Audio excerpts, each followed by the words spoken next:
Assalamualaikum warahmatullahi wabarakatuh.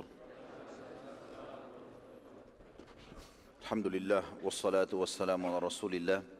Segala puji bagi Allah Subhanahu wa taala, juga salawat dan taslim kepada Nabi besar Muhammad sallallahu ala alihi wa sahbihi wasallam.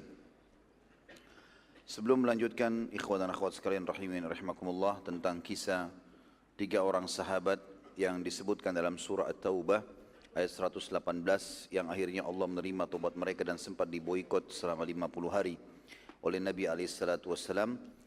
Ada satu ayat yang saya ingin tambahkan. Tentu surah At-Taubah umumnya turun memang dengan kasus-kasus banyak di perang Tabuk dan membongkar kedok para kaum munafikin. Tapi kalimat Hunain ada yang sempat saya sebutkan, belum sempat saya sebutkan pada pertemuan sebelumnya. Allah Subhanahu wa taala menggabungkan antara peperangan Nabi SAW dan perang Hunain. Juga sebagian ulama memasukkan ini adalah perang Tabuk, yaitu surah At-Taubah ayat 25 yang bunyinya a'udzubillahi minasyaitonirrajim, laqad nasarakumullahu fi mawatina katsiratin wa yawma hunainin idh a'jabatkum kathratukum falam tughni 'ankum syai'an wa dhaqat 'alaikum al-ardu bima rahubat thumma wallaytum mudbirin. Sesungguhnya Allah telah menolong kalian hai kaum mukminin di medan peperangan yang banyak sekali. Dan ingatlah peperangan Hunain, yaitu di waktu kamu menjadi congkak karena banyaknya jumlahmu. Jadi tadi kita sempat jelaskan masalah itu di awal pertemuan kita di pagi hari, tentang pelajaran-pelajaran yang diambil dari perang Hunain. Di antaranya karena adanya syamata. Ya, beberapa sahabat menganggap bahwasanya pasukan musuh tidak akan mengalahkan mereka. Di sini Allah sebutkan tentang masalah kasus itu. Dan pada waktu perang Hunain, yaitu di waktu kamu menjadi congkak karena banyaknya jumlahmu, maka jumlah yang banyak itu tidak memberi manfaat kepadamu sedikit pun, dan bumi yang luas ini terasa sempit olehmu, kemudian kamu lari ke belakang dengan bercerai-berai. Jadi ini sebenarnya tambahan saja ayat bagi ikhwan dan akhwat yang menulis. Di perang Hunain bisa ditambahkan tadi At-Taubah ayat 25 untuk menguatkan dan memastikan tentang kasus perang Hunain. Memang terkalahkan muslimin di awalnya karena kasus syamatahnya atau menganggap remeh musuh. Kita masuk lanjutkan bahasan kita, saudaraku seiman, tentang masalah sahabat-sahabat yang tidak ikut peperangan Tabuk, dan Allah Subhanahu wa taala menyebutkan mereka di dalam Al-Qur'an, terutama 3 orang. Kita mulai dari 3 orang ini, kisah Ka'ab bin Malik radhiyallahu anhu. Karena memang dalam riwayat Bukhari dia yang banyak disebutkan kisahnya. Kata Ka'ab, pada saat sudah banyak sahabat-sahabat yang datang dan meminta maaf dengan Nabi SAW, kemudian Nabi SAW memaafkan mereka. Lalu kita sudah jelaskan tadi juga di akhir pertemuan kita di pagi hari, kalau ada di antara mereka yang membawa harta-hartanya disodokahkan agar bisa mensucikan jiwa mereka. Dan Nabi SAW diperintahkan oleh Allah untuk mendoakan mereka agar dimaafkan oleh Allah. Ada 3 orang sahabat, berbeda kedudukan mereka ini. Mereka di mata Nabi SAW punya kedudukan lebih tinggi dari yang lain. Artinya gak masuk di akal kalau mereka tidak hadir dalam peperangan. Yang pertama Ka'ab bin Malik. Karena ini ahli Badr, hadir di perang Badr. Sama dengan Hilal nanti dan juga Mararah. Ya. Tapi Ka'ab yang paling banyak ceritanya. Ka'ab mengatakan, aku pun mendatangi Nabi SAW. Dan dalam perjalanan dari rumahku menuju ke masjid untuk bertemu dengan Nabi SAW, aku berkata dengan jiwaku sendiri, demi Allah tidak ada yang bisa menyelamatkanku hari ini kecuali kejujuran. Ka'ab berkata, saat aku menemui Nabi SAW dan mengucapkan salam, maka beliau menjawab tapi dengan senyum yang diikuti dengan penuh kekecewaan dan marah. Nabi SAW lalu bertanya kepadaku, apa yang menghalangimu ikut berperang bersamaku? Ka'ab lalu menjawab, demi Allah, wahai utusan Allah, aku belum pernah memiliki harta sebanyak saat aku tidak ikut perang bersama anda. Dan aku tidak punya uzur sama sekali, kecuali hanya kelemahan jiwa dan kelalaian saja. Tolong digarisbawahi dulu kalimat ini teman-teman sekalian. Ini kejadian besar ini. Karena kejadian Ka'ab bin Malik ini diceritakan dalam Al-Quran untuk menjadi pelajaran bagi kita semuanya, dan juga dalam riwayat-riwayat Sahih Bukhari dan Sahih Muslim dijelaskan tentang kisah ini. Di sini Nabi SAW marah dengan sahabatnya, dan ini pelajaran bahwasanya boleh seseorang yang sudah merasa sangat dekat dengan temannya marah kalau memang dia lihat temannya itu meninggalkan ibadah meninggalkan kewajiban-kewajiban, lalai. Dan marahnya ini karena Allah subhanahu wa ta'ala. Nabi SAW sini marah dengan Ka'ab.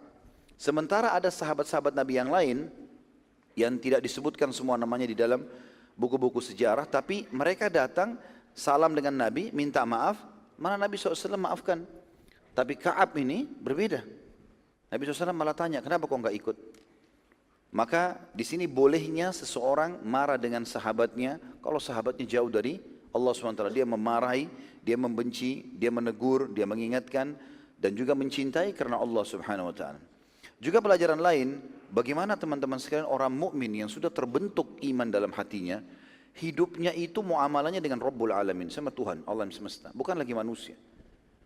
Dia enggak peduli apakah dia harus malu di depan orang atau enggak malu, yang penting dia selamat dari hukuman Allah. Salah ya salah, benar ya benar, seperti itulah. Maka itu poin penting harus diambil pelajaran, dan bagaimana kejujuran menyelamatkan seseorang, teman-teman sekalian. Jujur. Ya. Di sini lihat bagaimana Ka'ab bin Malik. Dia menceritakan kisahnya, teman-teman. Dia bilang begini. Pada saat aku ucapkan tadi kalimat itu, ya Rasulullah, demi Allah belum pernah hartaku sebanyak pada saat aku tidak ikut sama anda. Artinya lagi melimpah-limpahnya. Panen kurma, uang banyak, lagi sehat, anak-anak juga lagi enggak ada sehat, istri lagi baik, semuanya enggak ada masalah. Aku tidak hadir ya Rasulullah kecuali karena kelemahan jiwa. Antum kalau lagi hadir, contoh, tidak usah bicara masalah jihad.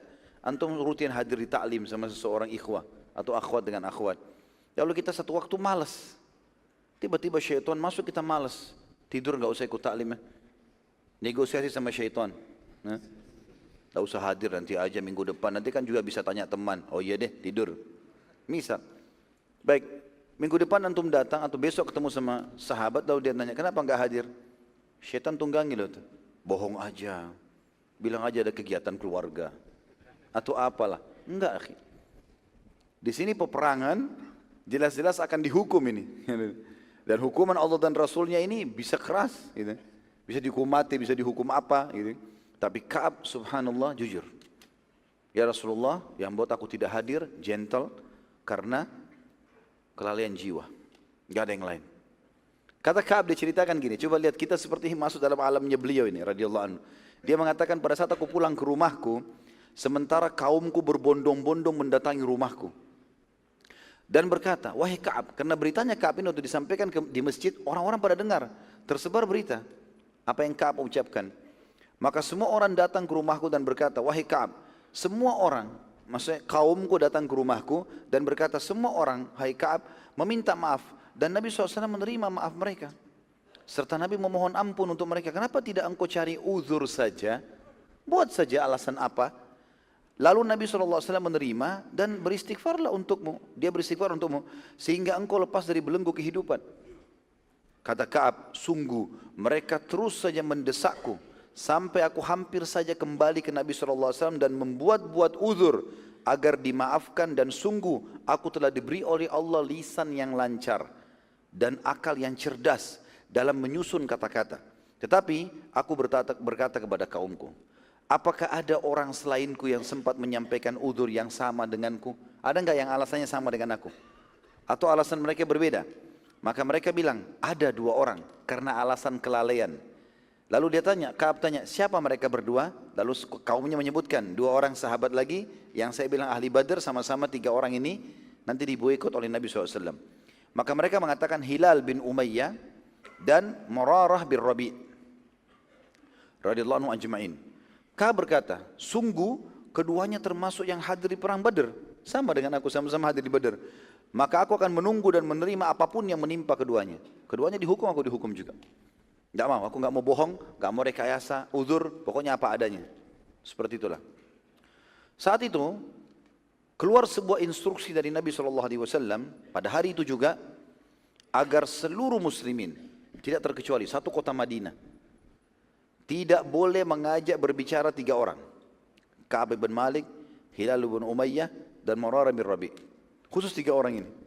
Karena mereka punya kedudukan khusus di Nabi SAW. Jadi kadang-kadang teman-teman sekalian, karena kedudukan kita pada seseorang, akhirnya orang itu lebih ekstra hati-hati terhadap kita supaya jangan kita terjerumus. Itu satu hal yang positif. Jangan pernah antum menilai kalau ada yang menegur untuk kebaikan lalu antum menganggap anak dibenci. Enggak. Berarti orang suka, sayang justru karena itu. Ada kesalahan diingatkan. Beberapa asatidzah jazahumullah khair mengingatkan saya, Ustaz Khalid ada begini di ceramah di YouTube. Oh iya baik, langsung saya terima. Bukan aib.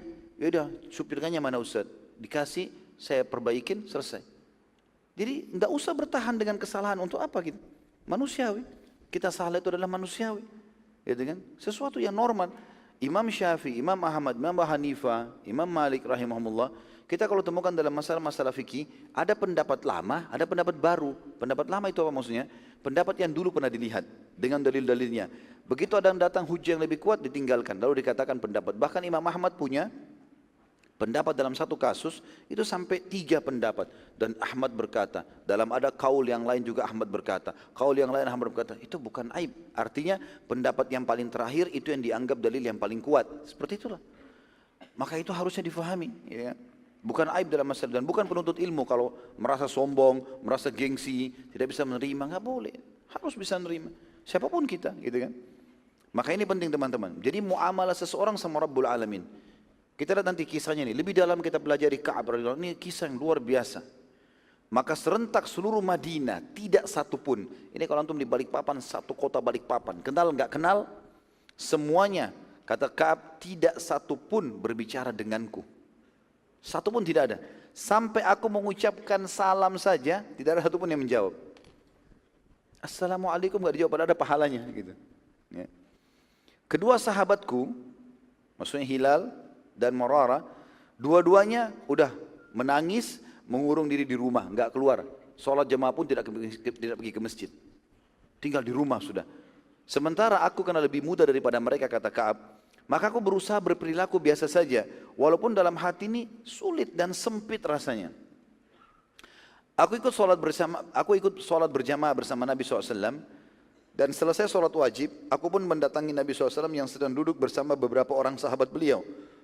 Lalu aku mengucapkan salam, tidak ada seorang pun menjawab salamku, kecuali Nabi SAW yang menggerakkan bibirnya mengucap salam, tapi tidak keluar suaranya. Antum bayangkan antum hadir di majelis, semua antum kenal, Assalamualaikum, nggak ada yang jawab. Nabi pun SAW nggak jawab, cuma mulutnya bergerak dan tidak ada suara. Begitu. Dia bilang, saat aku sholat sunnah, jadi tidak dijawab salamnya sudah. Jadi lisan nggak dijawab, tangan pun tidak salaman gitu. Dia bilang, saya pun bagi sholat sunnah. Saking pengaruhnya besar dalam jiwaku, sampai-sampai lagi sholat aku melirik ke Nabi. Katakan, aku berusaha melihat ke arah Nabi SAW. Dan pada saat aku melihat ke arah Nabi, ya kalau Nabi tidak tahu, maka aku melihat Nabi sedang melihat ke arahku. Dan kalau Nabi mengetahui aku melihatnya, maka beliau mengalihkan pandangan matanya. Ka'ab berkata, aku terus dalam keadaan ini tiap hari. Nggak ada yang salam, nggak ada yang ngobrol, nggak ada yang tegur, 40 hari. Ini 3 hari saja sudah luar biasa repotnya. Satu kota loh ini, nggak ada yang ngajak ngomong gitu. Tentu teman-teman di sini juga ada pelajaran penting ya. Banyak hadis-hadis yang sahih melarang kita untuk memboikot atau memusuhi saudara muslim lebih dari 3 hari. Nggak boleh. Ya, Nabi SAW melarang itu. Ya. Bahkan ada hadis yang sahih kata Nabi SAW, setiap Senin dan Kamis Allah mengampuni setiap muslim, gitu kan? Kecuali yang tidak menyekutukan Allah, kecuali 2 orang yang sedang bertengkar atau bermusuhan. Maka dikatakan kepada para malaikat, tundalah ya pengampunan keduanya sampai mereka berdamai, terus begitu sampai 3 kali. Tapi ulama menyimpulkan kalau dalam masalah agama, apalagi hal kewajiban, di sini keluar untuk perang Tabuk wajib. Ada orang sengaja nggak mau sholat 5 waktu, diingatkan nggak mau, wajib. Diingatkan berangkat tidak bisa. Ini harusnya pelajarannya harus seperti ini. Ya, dididik supaya dia sadar kalau itu kesalahan, nggak boleh. Kata beliau, pada hari ke-40, tiba-tiba seseorang mencariku. Kita perhatikan teman-teman sekalian di sini, lebih dalam lagi kasus Ka'ab. Lihat bagaimana dalam kondisi jiwanya tertekan, sedih, tidak tahu diterima taubatnya atau enggak. Ya. Tiba-tiba ada seseorang datang membawa surat, orang dari luar Madinah. Membawa surat khusus dari Raja Gassasina. Ini orang kafir ini, beragama Nasrani. Mengirim surat khusus kepada Ka'ab. Isinya begini, telah sampai kepada kami apa yang telah terjadi pada anda dan apa yang telah sahabat anda, maksudnya Nabi SAW, lakukan pada anda, diboikot. Bayangkan sampai ke wilayah Nasrani terdengarin, gitu kan. Maka kalau anda datang kepada kami, pasti kami akan memuliakan anda. Ya. Makna yang lain adalah kami akan memberikan anda kedudukan. Kalau anda mau masuk ke agama kami, ikut bersama kami, kami akan berikan itu. Di sini pelajaran teman-teman, bayangkan diboikot satu kota, lalu ditawarkan oleh seorang raja untuk diberikan kedudukan. Kira-kira apa pilihannya Ka'ab? Kalau dia ada di posisi antum gimana? Ka'ab berkata, demi Allah, aku menyadari, ini perhatian penting, garis bawahi kalimatnya. Demi Allah, aku menyadari bahwasanya justru ini puncak cobaan. Justru ini puncak cobaan. Aku nggak boleh tergoda. Bayangkan ya, luar biasa dalam kondisi sudah sumpek begini, tapi dia menganggap itu puncak cobaan. Pada hari yang sama, bertambah lagi masalahnya. Utusan Nabi SAW datang lalu berkata kepadaku, sesungguhnya Rasulullah SAW telah melarang engkau menyentuh istrimu dan diperintahkan untuk menjauhi istrimu. Jadi bukan cuma satu kota Madinah, istri pun harus keluar. Ka'ab dengan imannya bilang apa? Apakah aku harus menceraikannya? Atau hanya menjauhi saja? Kata utusan Nabi SAW, penyampaian Nabi hanya menjauhi. Langsung gak pakai tunggu, dia bilang sama istrinya. Pulanglah ke rumahmu, ke rumah orang tuamu, sampai Allah memutuskan keputusanku. Kata Ka'ab, pada saat itu luar biasa. Menumpuk antara, pada saat istrinya pergi, menumpuk antara di luar rumah tidak ada yang ajak ngomong, di rumah pun sendirian. Istri udah gak ngomong, gak ada masakan, gak ada ngomongan, gak ada biologis, gak ada segala macam. Diboikot total. Sebagian kerabat mendatangi Ka'ab, kata Ka'ab, mendatangiku seraya berkata, wahai Ka'ab, sesungguhnya Hilal bin Umayyah dan Mararah bin Rabi' membiarkan istri mereka di rumah, mereka hanya saja tidak menyentuhnya. Dua temanmu juga sama perintahnya Nabi SAW. Tapi mereka minta izin sama Nabi, gak usah dipulangkan ke rumah orang tua, di rumah saja. Tapi gak disentuh, gak ada biologis sama sekali. Ka'ab menjawab, mereka berdua sudah berumur, aku masih muda, gitu. Sementara aku khawatir melanggar, nanti lihat istri habis mandi, nanti dekat-dekat. Bahaya, dilarang sentuh, ini larangan Allah dan Rasulnya, hukum, melanggar. Dan ini sebuah iman teman-teman sekalian, bayangkan bagaimana kekuatan iman mereka. Kita kadang-kadang siang hari Ramadan, puasa wajib. Makanya yang mau nikah, jangan nikah bulan Sya'ban.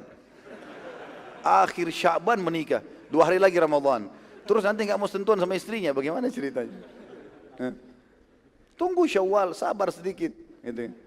Soalnya nanti kalau Allah memerintahkan puasa Ramadan, lalu dia batalin dengan jima misalnya. Kena denda kafarah, tapi kan terganggu ibadahnya. Kecuali ada udzur syar'i, dia safar mungkin ya. Itulah berbeda. Tapi kalau ini enggak. Ini Ka'ab bukan karena puasa, bukan, tapi perintah Allah dan Rasul ditaati sama dia. Dan dia takut menyentuh sampai disuruh pulang istrinya. Ka'ab berkata, sungguh segala sesuatu berubah total padaku. Dadaku sempit, hidupku seraya senyap, bahkan istri pun sudah tidak berbicara denganku dan dunia menjadi berubah keindahannya menjadi gelap dan berjalan selama 50 hari. Tadi 40 hari, 10 hari diboikot, tak bisa lagi istrinya juga ngomong, melayani, disentuh. Dia bilang, saya tetap komitmen. Coba bersabar, dalam kemelut pikiran jadi kacau, hati jadi sempit, dada jadi sempit. Tetap saja saya sabar. Dan subhanallah di hari ke-50 dari cobaan tersebut, pada saat aku sedang sholat duha di halaman rumahku, karena panas, beliau keluar di depan rumahnya, pasang sejadahnya sholat duha. Dia bilang, tiba-tiba aku mendengar suara dari kejauhan yang sangat besar, teriak-teriak, wahai Ka'ab, berita gembira, wahai Ka'ab, berita gembira, gitu. Dia bilang, saya melihat ke arah suara itu, saya melihat ada 2 orang sahabat Rasulullah SAW, yang satu lari, yang satu pakai unta. 2 orang ini kayak bersaing ingin tiba ke aku. Siapa yang tiba duluan gitu. Dia bilang saking bersaingnya 2 orang ini, yang unta memicu untanya supaya sampai ke aku duluan, yang berlari tahu dia akan kalah cepatnya, maka dia naik ke atas pohon yang tinggi. Lalu mereka berdua sambil berteriak, berita gembira wahai Ka'ab bin Malik. Gitu. Terus saja itu dikumandangkan sama mereka, sampai Ka'ab mengatakan, aku pun bertanya, ada apa? Gitu. Lalu dua-duanya secara bersamaan menyampaikan, satu di atas pohon, yang satu dari untanya. Gitu kan. Jadi saking berita gembira luar biasa, dia mengatakan, berita gembira telah turun ayat Al-Quran yang menerima taubatmu. Maka kata Ka'ab radhiyallahu anhu, aku pun sujud kepada Allah sebagai syukur dan hatiku tiba-tiba jadi lapang. Yang tadinya bumi ini sempit jadi luas gitu. Tadinya sumpek jadi lega, kepala rasanya sempit, luas semuanya. Karena gembiranya, maka aku langsung mengambil bajuku dari dalam rumah dan aku memberikan kepada dua orang itu. Dan ini juga termasuk yang dianjurkan oleh para ulama, orang kalau menerima berita gembira dari seseorang, berterima kasihlah sama orang itu, berikan sesuatu hadiah. Ada orang menyampaikan dengan lahirnya anak, tentang sembuhnya penyakit, tentang apa, berikan hadiah sesuatu. Itu yang Ka'ab lakukan radhiyallahu anhu. Dia bilang, saya pun segera ke masjid, penasaran ingin tahu ada apa di masjid. Maka masjid ternyata dipenuhi oleh kaum muslimin, karena Nabi SAW kumpulkan mereka telah turun ayat Al-Quran. Dan begitu aku masuk, maka mereka serentak berlumba-lumba berteriak sambil mengatakan, bergembiralah wahai Ka'ab atas taubat yang Allah terima. Bergembira wahai Ka'ab atas taubat yang Allah terima. Jadi kita bisa lihat teman-teman bagaimana gembiranya mereka pada saat itu apa? Karena taubat. Kita malah gembira naudzubillah dengan maksiat, dengan pelanggaran agama gitu kan. Bangga bisa menipu orang, bangga bisa berzina, bangga bisa ini dan itu. Ini mereka bangga justru karena saudaranya diterima taubatnya oleh Allah Subhanahu wa taala. Kata Ka'ab, aku pun langsung targetku Rasulullah SAW. Datang, cari Nabi SAW di mana.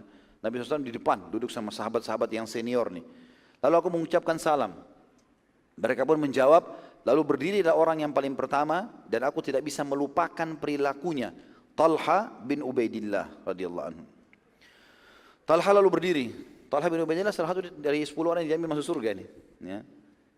Berdiri lalu mengatakan, memelukku sambil membisikku kalimat mengatakan, terimalah berita gembira dengan taubat Allah yang maha pemula, Allah maha mulia. Nabi SAW lalu bersabda kepada Ka'ab, memperdengarkan semua sahabat, bergembiralah wahai Ka'ab, sungguh engkau hari ini engkau telah menerima berita yang paling ya wajar dan layak engkau syukuri semenjak ibumu melahirkanmu. Telah turun firman Allah Subhanahu wa taala, pada saat itu turun ya dari ayat 117 At-Taubah sampai 121. Tapi penyebutan tentang 3 orang yang diterima taubat ini 118. Jadi kita bacakan insyaallah At-Taubah surah nomor 9 ayat 117 sampai 121. A'udzu billahi minasyaitonir rajim. Laqad taballahu 'alan nabiyyi wal muhajirin wal ansari alladziina ittaba'uuhu fi sa'atil usra. Alladziina ittaba'uuhu fi sa'atil usrati min ba'di ma kada yazigu qulubu fariqin minhum thumma taba 'alaihim. Innahu bihim raufur rahim. Sesungguhnya Allah telah menerima taubat Nabi, orang-orang muhajirin dan orang-orang ansar yang mengikuti Nabi dalam masa kesulitan. Makna sampai potongan ayat ini adalah semua dosanya muhajirin dan ansar dimaafkan ya, dari awal mereka masuk Islam. Setelah hati segolongan dari mereka hampir berpaling, ada di antara mereka yang sempat tidak mau ikut ke Badar, ke Uhud, ya, ke beberapa peperangan, termasuk perang Tabuk. Kemudian Allah menerima taubat mereka. Sesungguhnya Allah maha pengasih lagi maha penyayang kepada mereka. Artinya teman-teman, kalau ada upaya sedikit saja untuk taubat, Allah akan menyambut itu. Ya, Allah akan mudahkan kita.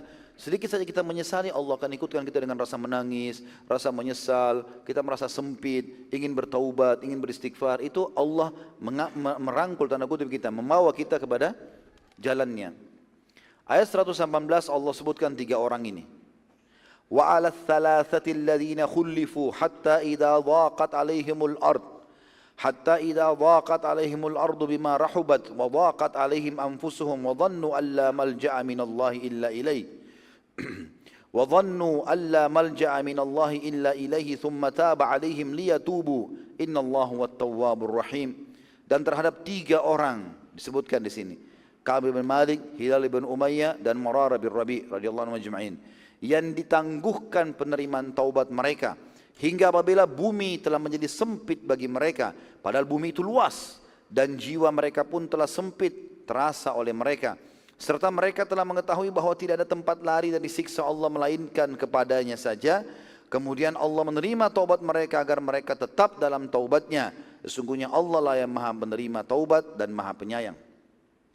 Kata para ulama, bentuk kasih sayangnya Allah Subhanahu wa taala kalau Allah menerlambatkan beberapa saat penerimaan doanya, ataupun membiarkan dia dalam keadaan sumpek atau sedihnya pada masa dia bertaubat. Dan itu akan mencapai puncak daripada pahala. Ya.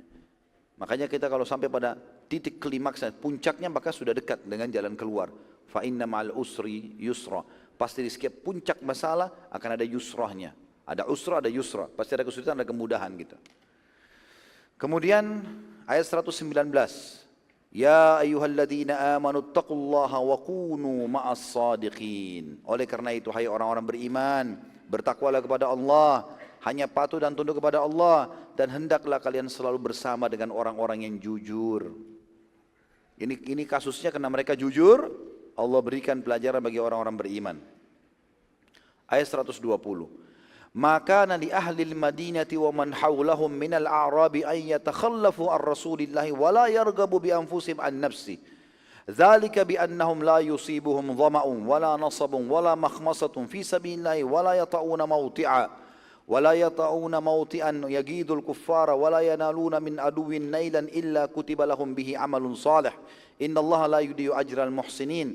Tidaklah sepatutnya bagi penduduk Madinah dan orang-orang Arab Badui yang berdiam di sekitar Madinah tidak turut menyertai Rasulullah SAW dalam berperang, dan tidak patut pula bagi mereka lebih mencintai diri mereka daripada mencintai diri Rasul alaihissalam. Yang demikian itu ialah karena mereka tidak ditimpa kehausan, kepayahan dan kelaparan pada jalan Allah kalau lagi berperang, haus, panas, gangguan orang, dan tidak pula menginjak suatu tempat yang membangkitkan amarahnya orang-orang kafir. Karena tiba di lokasi orang kafir maka pemilik lokasi marah, dan tidak menimpahkan, tidak tertimpa pun satu bencana, atau mereka menimpakan satu bencana kepada musuh, mereka menyakiti musuh tersebut atau membunuhnya, melainkan dituliskan bagi mereka dengan yang demikian itu suatu amal saleh. Membunuh orang kafir, dibunuhkah, capekkah, letihkah, semuanya dalam jihad pahala. Sesungguhnya Allah tidak menyia-nyiakan pahala orang-orang yang berbuat baik. Ayat 121-nya. ولا ينفقون نفقة صغيرة ولا كبيرة ولا يقطعون واديا إلا كتب لهم ليجزيهم الله أحسن ما كانوا يعملون. Dan mereka tidak menafkahkan satu nafkah yang kecil, tidak pula yang besar, dan tidak melintasi suatu lembah, melainkan dituliskan bagi mereka amal saleh, karena Allah akan memberi balasan kepada mereka yang lebih baik daripada apa yang telah mereka kerjakan itu. Saksi bahasan kita tadi adalah ayat 118-nya tentang 3 orang itu. Setelah itu teman-teman sekalian, ada kejadian yang unik sekali.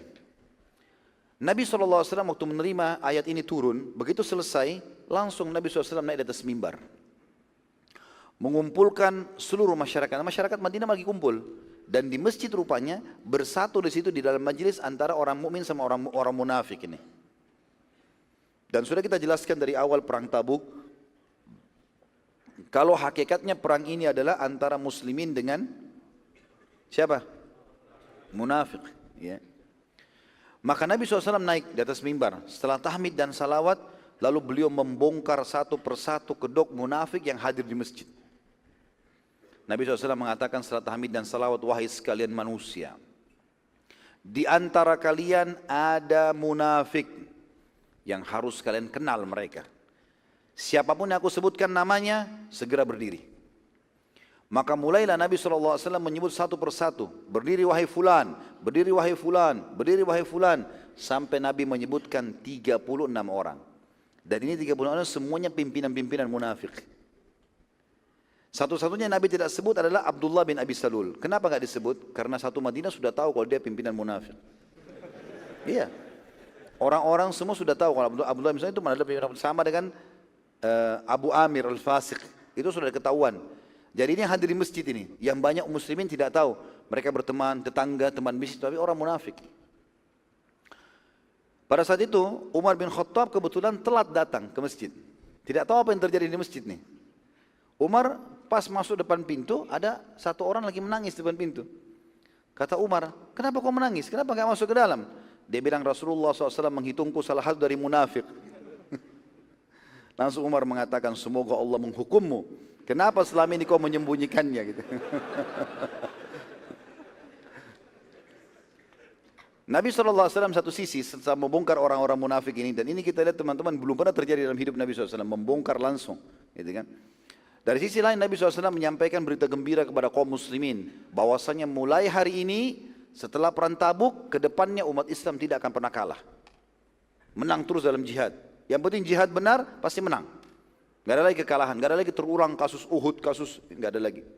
Sudah, pokoknya mulai sekarang menang terus. Sampai Nabi SAW mengatakan kalian akan menembus wilayah Hira. Hira ini wilayah Jazirah Arab, ya, yang orang-orang Arabnya beragama Nasrani dan kuat sekali. Karena di situ dibantu oleh Romawi. Lalu kata Nabi SAW ceritakan, kalian akan menguasai Hira, akan ada pasukan dari umatku yang akan menyerang, dan kalian akan tiba di gerbangnya. Dan aku sekarang, kata Nabi SAW, diperlihatkan pintu gerbangnya sedang terbuka.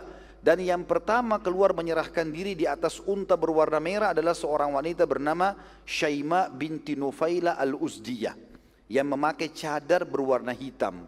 Nabi SAW ceritakan ini kejadian nanti terjadi di zaman khilafahnya Umar bin Khattab. Nabi sampaikan sudah saat itu. Nanti akan terus berlanjut jihad, kalian sampai menembus wilayah Hira dan menang. Ya, karena wilayah Hira ketakutan, yang paling pertama menyerahkan diri seorang wanita namanya Syaima binti Nufaila. Kebetulan ini adalah adiknya kepala suku. Maka seorang sahabat yang bernama Zakaria bin Yahya, ini cerdas ini. Dia sangat yakin dengan janji Nabi SAW, maka dia bilang, wahai utusan Allah, jadikan Syaima itu, perempuan yang keluar itu, sebagai bagian harta rampasan perangku. Padahal belum terjadi. Nanti kalau itu perang terjadi ya Rasulullah, itu bagianku. Tapi ini kita tahu setelah beliau meninggal ya.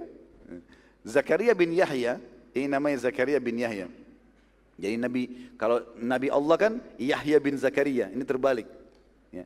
Zakaria bin Yahya ini ikut dalam peperangan Hira yang terjadi di zaman Umar bin Khattab yang dipimpin oleh Khalid bin Walid. Pada saat itu kebetulan karena di zaman Umar ada sahabat ikut tapi kebanyakan tabi'in.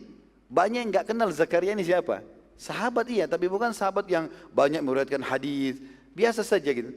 Bahkan sahabat ini dikenal tidak bisa baca, tidak bisa nulis. Nanti kita lihat bagaimana kasusnya terjadi. Dia ikut di peperangan itu. Dan terjadi seperti yang Nabi SAW gambarkan. Begitu pasukan muslimin mengepung berapa hari, mereka mengalah, dan pada saat mengalah, Syaima binti Nufaila al-Uzdi ini betul-betul keluar. Seperti Nabi gambarkan, di atas unta merah, pakai cadar warna hitam gitu. Maka waktu itu dia menyerahkan diri. Begitu menyerahkan diri, Zakaria langsung dekati. Dipegang tali kekangan untanya, ini bagianku.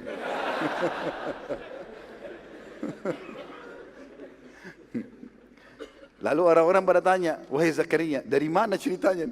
Belum dikumpulkan pada pimpinan perang, nanti dibagi. Kenapa kau langsung vonis gitu? Dia bilang Rasulullah sudah kasih untukku. Waktu itu uniknya, Khalid bin Walid pun tidak tahu. Karena Khalid bin Walid tidak hadir di masjid waktu penunjukan kisah ini, gitu kan? Karena habis pembongkaran orang-orang munafik, lalu Nabi sampaikan ini, gitu kan? Spontanitas, jadi sedikit yang hadir. Maka kata Khalid, mana saksimu? Ada saksi, bukti, ada nggak ini? Kalau betul-betul seperti ini. Apalagi ini membawa nama Rasulullah SAW, Rasulullah kasih buat aku nih. Ini Rasulullah sudah meninggal sekian tahun lalu nih, gitu kan? Maka didatangkan saksi-saksi lah. Ternyata ada beberapa sahabat yang hadir betul-betul memberikan kesaksian, mengatakan betul. Memang kami mendengarkan. Tepatnya Muhammad bin Maslamah dan Muhammad bin Bishr radhiyallahu anhuma. Ini kebetulan hadir di masjid waktu itu dan dengar. Maka mereka berdua mengatakan, Muhammad bin Maslamah dan Muhammad bin Bishr ini mengatakan iya benar. Kami dengarkan sendiri itu. Rasulullah dia minta sama Nabi, Nabi mengatakan dia bagianmu. Maka gara-gara itu Syaima menjadi harta rampasannya Zakaria bin Yahya. Rupanya waktu Syaima keluar dan menyerahkan diri, kakaknya dia kepala suku namanya Abdul Masih, orang Nasrani tapi turunan Arab. Makanya dinamakan Abdul Masih, ya, hambanya Al-Masih Isa maksudnya gitu ya. Abdul Masih ini bin Nufaila, saudaranya Syaima keluar dengan membawa kesepakatan damai. Tapi masalahnya Syaima sudah menjadi tawanan perang, gitu kan. Abdul Masih lalu menanyakan kepada muslimin, di mana adik saya tadi Syaima? Mereka bilang ada bagiannya seorang prajurit Zakaria. Maka Abdul Masih datang mengatakan, wahai Zakaria, kembalikan adikku, aku tebus berapa saja kau minta. Jadi saking tidak bisanya membaca Zakaria radhiyallahu anhu ini, beliau bilang, demi Allah kau tidak akan mengembalikan kepadamu kecuali kau bayar 100 dirham. 100 dirham ini kecil, murah. Sedikit sekali. Abdul Masih nggak pakai bicara, langsung kasih 100 dirham selesai. Diambil adiknya gitu. Kalau antum mungkin tidak mau dibayar ya. Para prajurit datangi Zakaria setelah itu. Apa yang mereka bilang? Kenapa engkau hanya minta 100 dirham? Demi Allah kalau kau minta 100.000 dirham, Pasti dibayar, karena ini orang kaya, ini kepala suku gitu. Apa kata Zakaria? Apa masih ada angka di atas 100?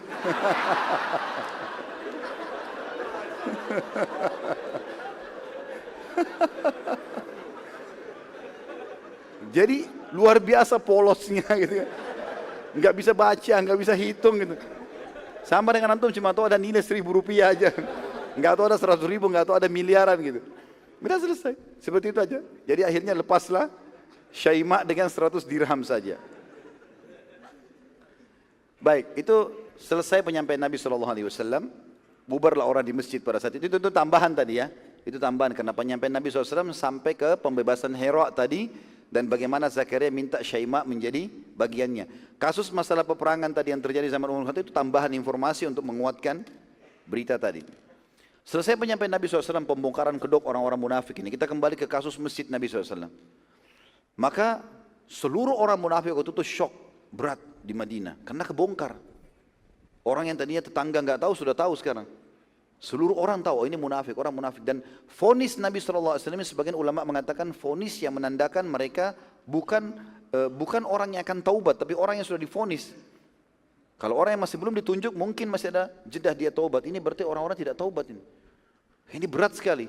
Maka pimpinan mereka, Abdullah bin Abi Salul, gara-gara kejadian tersebut sakit parah. Ya, dia terganggu sekali. Karena teman-temannya orang-orang munafik ini sudah tidak mau lagi disuruh oleh dia. Merasa ketakutan dengan muslimin, bisa tiba-tiba disuruh bunuh, apa saja yang dia ketakutan sendiri. Walaupun Nabi SAW tidak suruh bunuh mereka. Waktu Abdullah bin Abi Salul sakit parah, dia pun mengirim surat kepada Nabi SAW mengatakan, ya Rasulullah, datanglah jenguk aku. Nabi SAW datang. Datang ke rumahnya. Begitu datang, Nabi SAW begitu masuk, ya, duduk di sebelahnya, lalu yang pertama diucapkan sama dia, bukan minta maaf sama Nabi, bukan mengucapkan syahadat yang tulus, sudah mau mati nih. Dia masih mengatakan, mana para sekutuku kaum Yahudi? Coba mereka ada di sisiku sekarang, pasti mereka akan menghiburku. Karena dia dulu sekutu sama Bani Nadhir, Bani Quraidah, Bani Kainuqa yang diusir semua oleh Nabi SAW. Dari Madinah akhirnya lari ke Khaybar, di Khaybar pun mereka dikalahkan. Nabi SAW berkata kepadanya, bukankah aku telah melarangmu mencintai Yahudi? Nabi SAW ingatkan. Abdullah menjawab, As'ad ibn Zurarah, ada salah satu orang dari sukunya radhiyallahu anhu. Ini sahabat Nabi yang pertama kali mendirikan Jumat di rumahnya di Madinah. Kalau masih ingat dulu, ada 40 orang yang sholat bersama di rumahnya. Kata dia, As'ad ibn Zurarah satu suku sama aku, membenci Yahudi tidak bermanfaat buat dia. Dia tidak yakin kalau As'ad ini sudah meninggal dan sudah masuk surga, ini orang mukmin. Bagi dia rugi kenapa benci orang Yahudi. Abdullah lalu berkata, wahai Muhammad, maksudnya Abdullah bin Abi Salul, bin orang munafik, aku akan meninggal dunia. Dia tahu dirinya akan mati. Aku ingin saat akan meninggal dunia engkau mengkafaniku dengan bajumu ini dan sholatilah jenazahku secara langsung. Nabi SAW mengatakan baiklah kalau gitu. Sempat Nabi SAW mengajak, menyadarkan, ya, dengan perbaikilah syahadat, dinasihati dengan baik. Dia tetap mengatakan, hai Muhammad, sudahlah ini bukan saatnya berdebat. Jadi dia tetap alihkan pembicaraan. Intinya dia meninggal, akhirnya tidak sempat bersyahadat. Saat Abdullah wafat dan Nabi SAW mengumpulkan muslimin untuk mensolati Abdullah ini, maka Umar bin Khattab lalu mendatangi Nabi SAW di masjid. Lalu terkenal Abdullah bin Abi Salul itu mati, pimpinan munafik, dibawa ke masjid, Nabi SAW mau solati. Umar datang lalu mengatakan, wahai utusan Allah, jangan anda solati orang ini, jelas munafik. Nabi SAW menjawab Umar, wahai Umar, Allah masih memberiku pilihan, memohon ampun untuk mereka atau tidak. Ada ayat Al-Quran seperti itu. Umar mengulangi lagi setelah menahan tubuh Nabi SAW. Sampai kata Umar, saya tidak tahu kenapa saya berperilaku begitu tegas dengan Nabi. Sampai aku memegang pundak Nabi SAW dan mengatakan, wahai utusan Allah, Allah telah melarang anda mensolati munafik, jangan disolati. Nabi SAW tetap menjawab, aku memohon ampun untuknya, hai Umar, walaupun 70 kali. Jadi ini saking cintanya Nabi SAW dengan umatnya. Yang penting orang ini pernah syahadat, masalah dia bohong, tidak urusan dia sama Allah. Gitu. Ya. Umar lalu berkata, aku benar-benar tidak tahu kenapa pada saat itu aku sangat tegas terhadap Nabi SAW dan ternyata pada saat itu pun turun firman Allah SWT. Jadi Nabi SAW solati jenazahnya Abdullah bin Abi Salulin, gitu kan? Tapi turun firman Allah mengingatkan Nabi SAW. Surah At-Taubah surah nomor 9 ayat 80. Ya. Bunyinya, A'udzubillahi minasyaitonirrajim. istaghfir lahum aw la tastaghfir lahum in tastaghfir lahum 70 marratan falan yaghfirallahu lahum dzalika bi annahum kafaru billahi wa rasulih wallahu la yahdil qaumal fasiqin. Kau memohon ampun untuk mereka hai Muhammad dan tidak memohon ampun bagi mereka sama saja. Kendati pun kau memohon ampun bagi mereka 70 kali, namun Allah sekali-kali tidak akan memberi ampunan kepada mereka. Yang demikian itu karena mereka telah kafir kepada Allah dan Rasulnya. Dan Allah tidak akan memberi petunjuk kepada orang-orang fasik. Artinya jelas dari ayat ini teman-teman sekalian, ulama sepakat kalau ini turun kepada Abdullah bin Abi Salul. Kalau dia dipastikan kafir dan akan menjadi penghuni neraka. Dan mulai semenjak itu seluruh orang munafik dilarang solati oleh kaum muslimin. Kalau jelas kemunafikannya terbukti nggak boleh disolati. Karena ini perintah Allah SWT. Makanya tadi saya sebutkan juga bagaimana Nabi bagaimana para sahabat melihat kalau setelah Nabi SAW meninggal. Kalau ada orang meninggal di Madinah, dilihat Hudzaifah solati nggak? Kalau Hudzaifah tidak solati berarti munafik. Mereka nggak solati juga. Karena itu perintah Nabi SAW. Pada tahun 8 Hijriah, ya, Nabi SAW memerintahkan, tahun 9 Hijriah. Pada tahun 9 Hijriah, Nabi SAW memerintahkan Abu Bakar untuk memimpin haji dari Madinah. Dan pada saat Abu Bakar radhiyallahu anhu baru saja meninggalkan Madinah, turun kepada Nabi SAW 22 ayat dari surah At-Taubah. Jadi surah At-Taubah ini turunnya teracak. Ayat ini dulu, ayat ini dulu, ayat ini. Seperti yang kita sebutkan itu sebenarnya itu urutannya. Nanti Nabi SAW yang diperintahkan oleh Allah untuk meletakkan ini ayat pertama, ini ayat kedua, ini ayat ketiga, ini ayat ke-60. Jadi seperti itulah. Pada saat Abu Bakar radhiyallahu anhu diutus oleh Nabi SAW untuk memimpin haji di tahun 9 Hijriah setelah pulang dari perang Tabuk itu, baru saja Abu Bakar keluar menuju ke Mekah, masih di tengah jalan, maka turunlah 22 ayat pertama dari surah At-Taubah secara berurutan. Dan ini satu-satunya surah dalam Al-Quran yang tidak dimulai dengan basmalah. Tidak ada bismillahnya. Semua yang surah lain ada bismillahnya. Dan ini tentu ada penjabaran para ulama. Ada yang mengatakan memang karena surah ini adalah surah yang sangat tegas memutus hubungan dengan orang-orang musyrik Mekah dan siapapun orang kafir yang telah melanggar perdamaian dengan kaum muslimin. Ayatnya adalah saya bacakan 22 ayat ini, surah At-Taubah ayat 1 sampai ayat 22. Dari pertama, a'udzubillahi minasyaitonirrajim, ayat satunya, bara'atum minallahi wa rasulihi ilal ladina ahadtum minal musyrikin. Inilah pernyataan pemutusan, kata Allah, hubungan dari Allah dan Rasulnya yang dihadapkan kepada semua orang-orang musyrik yang kalian kaum muslimin telah mengadakan perjanjian dengan mereka. Orang-orang musyrik Mekah. Karena ada kesepakatan Hudaybiyah ya. Orang Islam nggak boleh masuk, perdamaian 10 tahun, nggak boleh perang, itu semua dibatalin sama Allah karena mereka berkhianat. Ayat 2-nya, fasihu fil ardi arba'ata ashhur. Fasihu fil ardi arba'ata ashhurin wa'lamu annakum ghairu mu'jizillahi wa anna Allah mukhzil kafirin. Maka berjalanlah kalian hai kaum musyrikin di muka bumi selama 4 bulan. Artinya masih ada waktu 4 bulan untuk kalian di Mekah. Setelah itu nggak ada perdamaian. Enggak ada lagi jaminan bisa dibunuh oleh kaum muslimin. Dan ketahuilah bahwa sungguhnya kamu tidak akan dapat melemahkan Allah. Bagaimanapun kalian atur strategi perang, tidak akan bisa menang. Dan sungguhnya Allah menghinakan orang-orang kafir. Tentu di sini ada pendapat sebagian ulama tafsir yang mengatakan ayat 2 ini, sebelum turunnya ayat ini ada perjanjian damai antara Nabi Muhammad SAW dengan orang-orang musyrik. Di antara isi perjanjian tersebut adalah tidak ada peperangan antara Nabi SAW dengan orang-orang musyrik. Dan bahwa kaum muslimin diperbolehkan berhaji ke Mekah dan tawaf di Ka'bah. Allah Maha Suci membatalkan perjanjian itu dengan mengizinkan kepada kaum muslimin memerangi mereka kembali. Dan turunnya ayat ini menandakan kaum musyrikin hanya diberikan waktu 4 bulan dari turunnya ayat ini mendapat jaminan. Setelah itu sudah tidak ada lagi. Ayat 3. وَأَذَانٌ مِّنَ اللَّهِ وَرَسُولِهِ إِلَى النَّاسِ يَوْمَ الْحَجِّ الْأَكْبَرِ أَنَّ اللَّهَ بَرِيءٌ مِّنَ الْمُشْرِكِينَ وَرَسُولُهُ فَإِن تُبْتُمْ فَهُوَ خَيْرٌ لَكُمْ وَإِن تَوَلَّيْتُمْ فَاعْلَمُوا أَنَّكُمْ غَيْرُ مُعْجِزِ اللَّهِ وَبَشِّرِ الَّذِينَ كَفَرُوا بِعَذَابٍ أَلِيمٍ. Dan inilah suatu pemakluman atau informasi yang disampaikan dari Allah dan Rasulnya kepada umat manusia pada haji akbar. Ya, artinya haji yang dikerjakan pada saat itu. Bahwa sesungguhnya Allah dan Rasulnya berlepas diri dari orang-orang musyrik. Jadi informasi ini harus segera diinformasikan di musim haji. Pada saat itu Abu Bakar lagi menuju ke musim haji. Turun ayat ini, Allah perintahkan Rasulnya Muhammad SAW untuk menyampaikan kepada seluruh jemaah haji peraturan ini. Karena manusia lagi kumpul pada saat itu. Kemudian jika kamu kaum musyrikin bertaubat, maka bertaubat jauh lebih baik buat kalian. Kata ulama tafsir masuk Islam. Dan jika kalian berpaling, maka ketahuilah bahwasanya sesungguhnya kamu tidak dapat melemahkan Allah, dan beritakanlah kepada orang-orang kafir bahwa mereka akan mendapatkan siksa yang pedih. Di sini tentu ada perbedaan pendapat ulama tentang masalah haji akbar. Yang dimaksud sini ada yang mengatakan hari Nahar, ya, hari Idul Adha. Ada yang mengatakan hari Arafah. Yang dimaksud di sini haji akbar adalah haji yang terjadi pada tahun 9 Hijriah.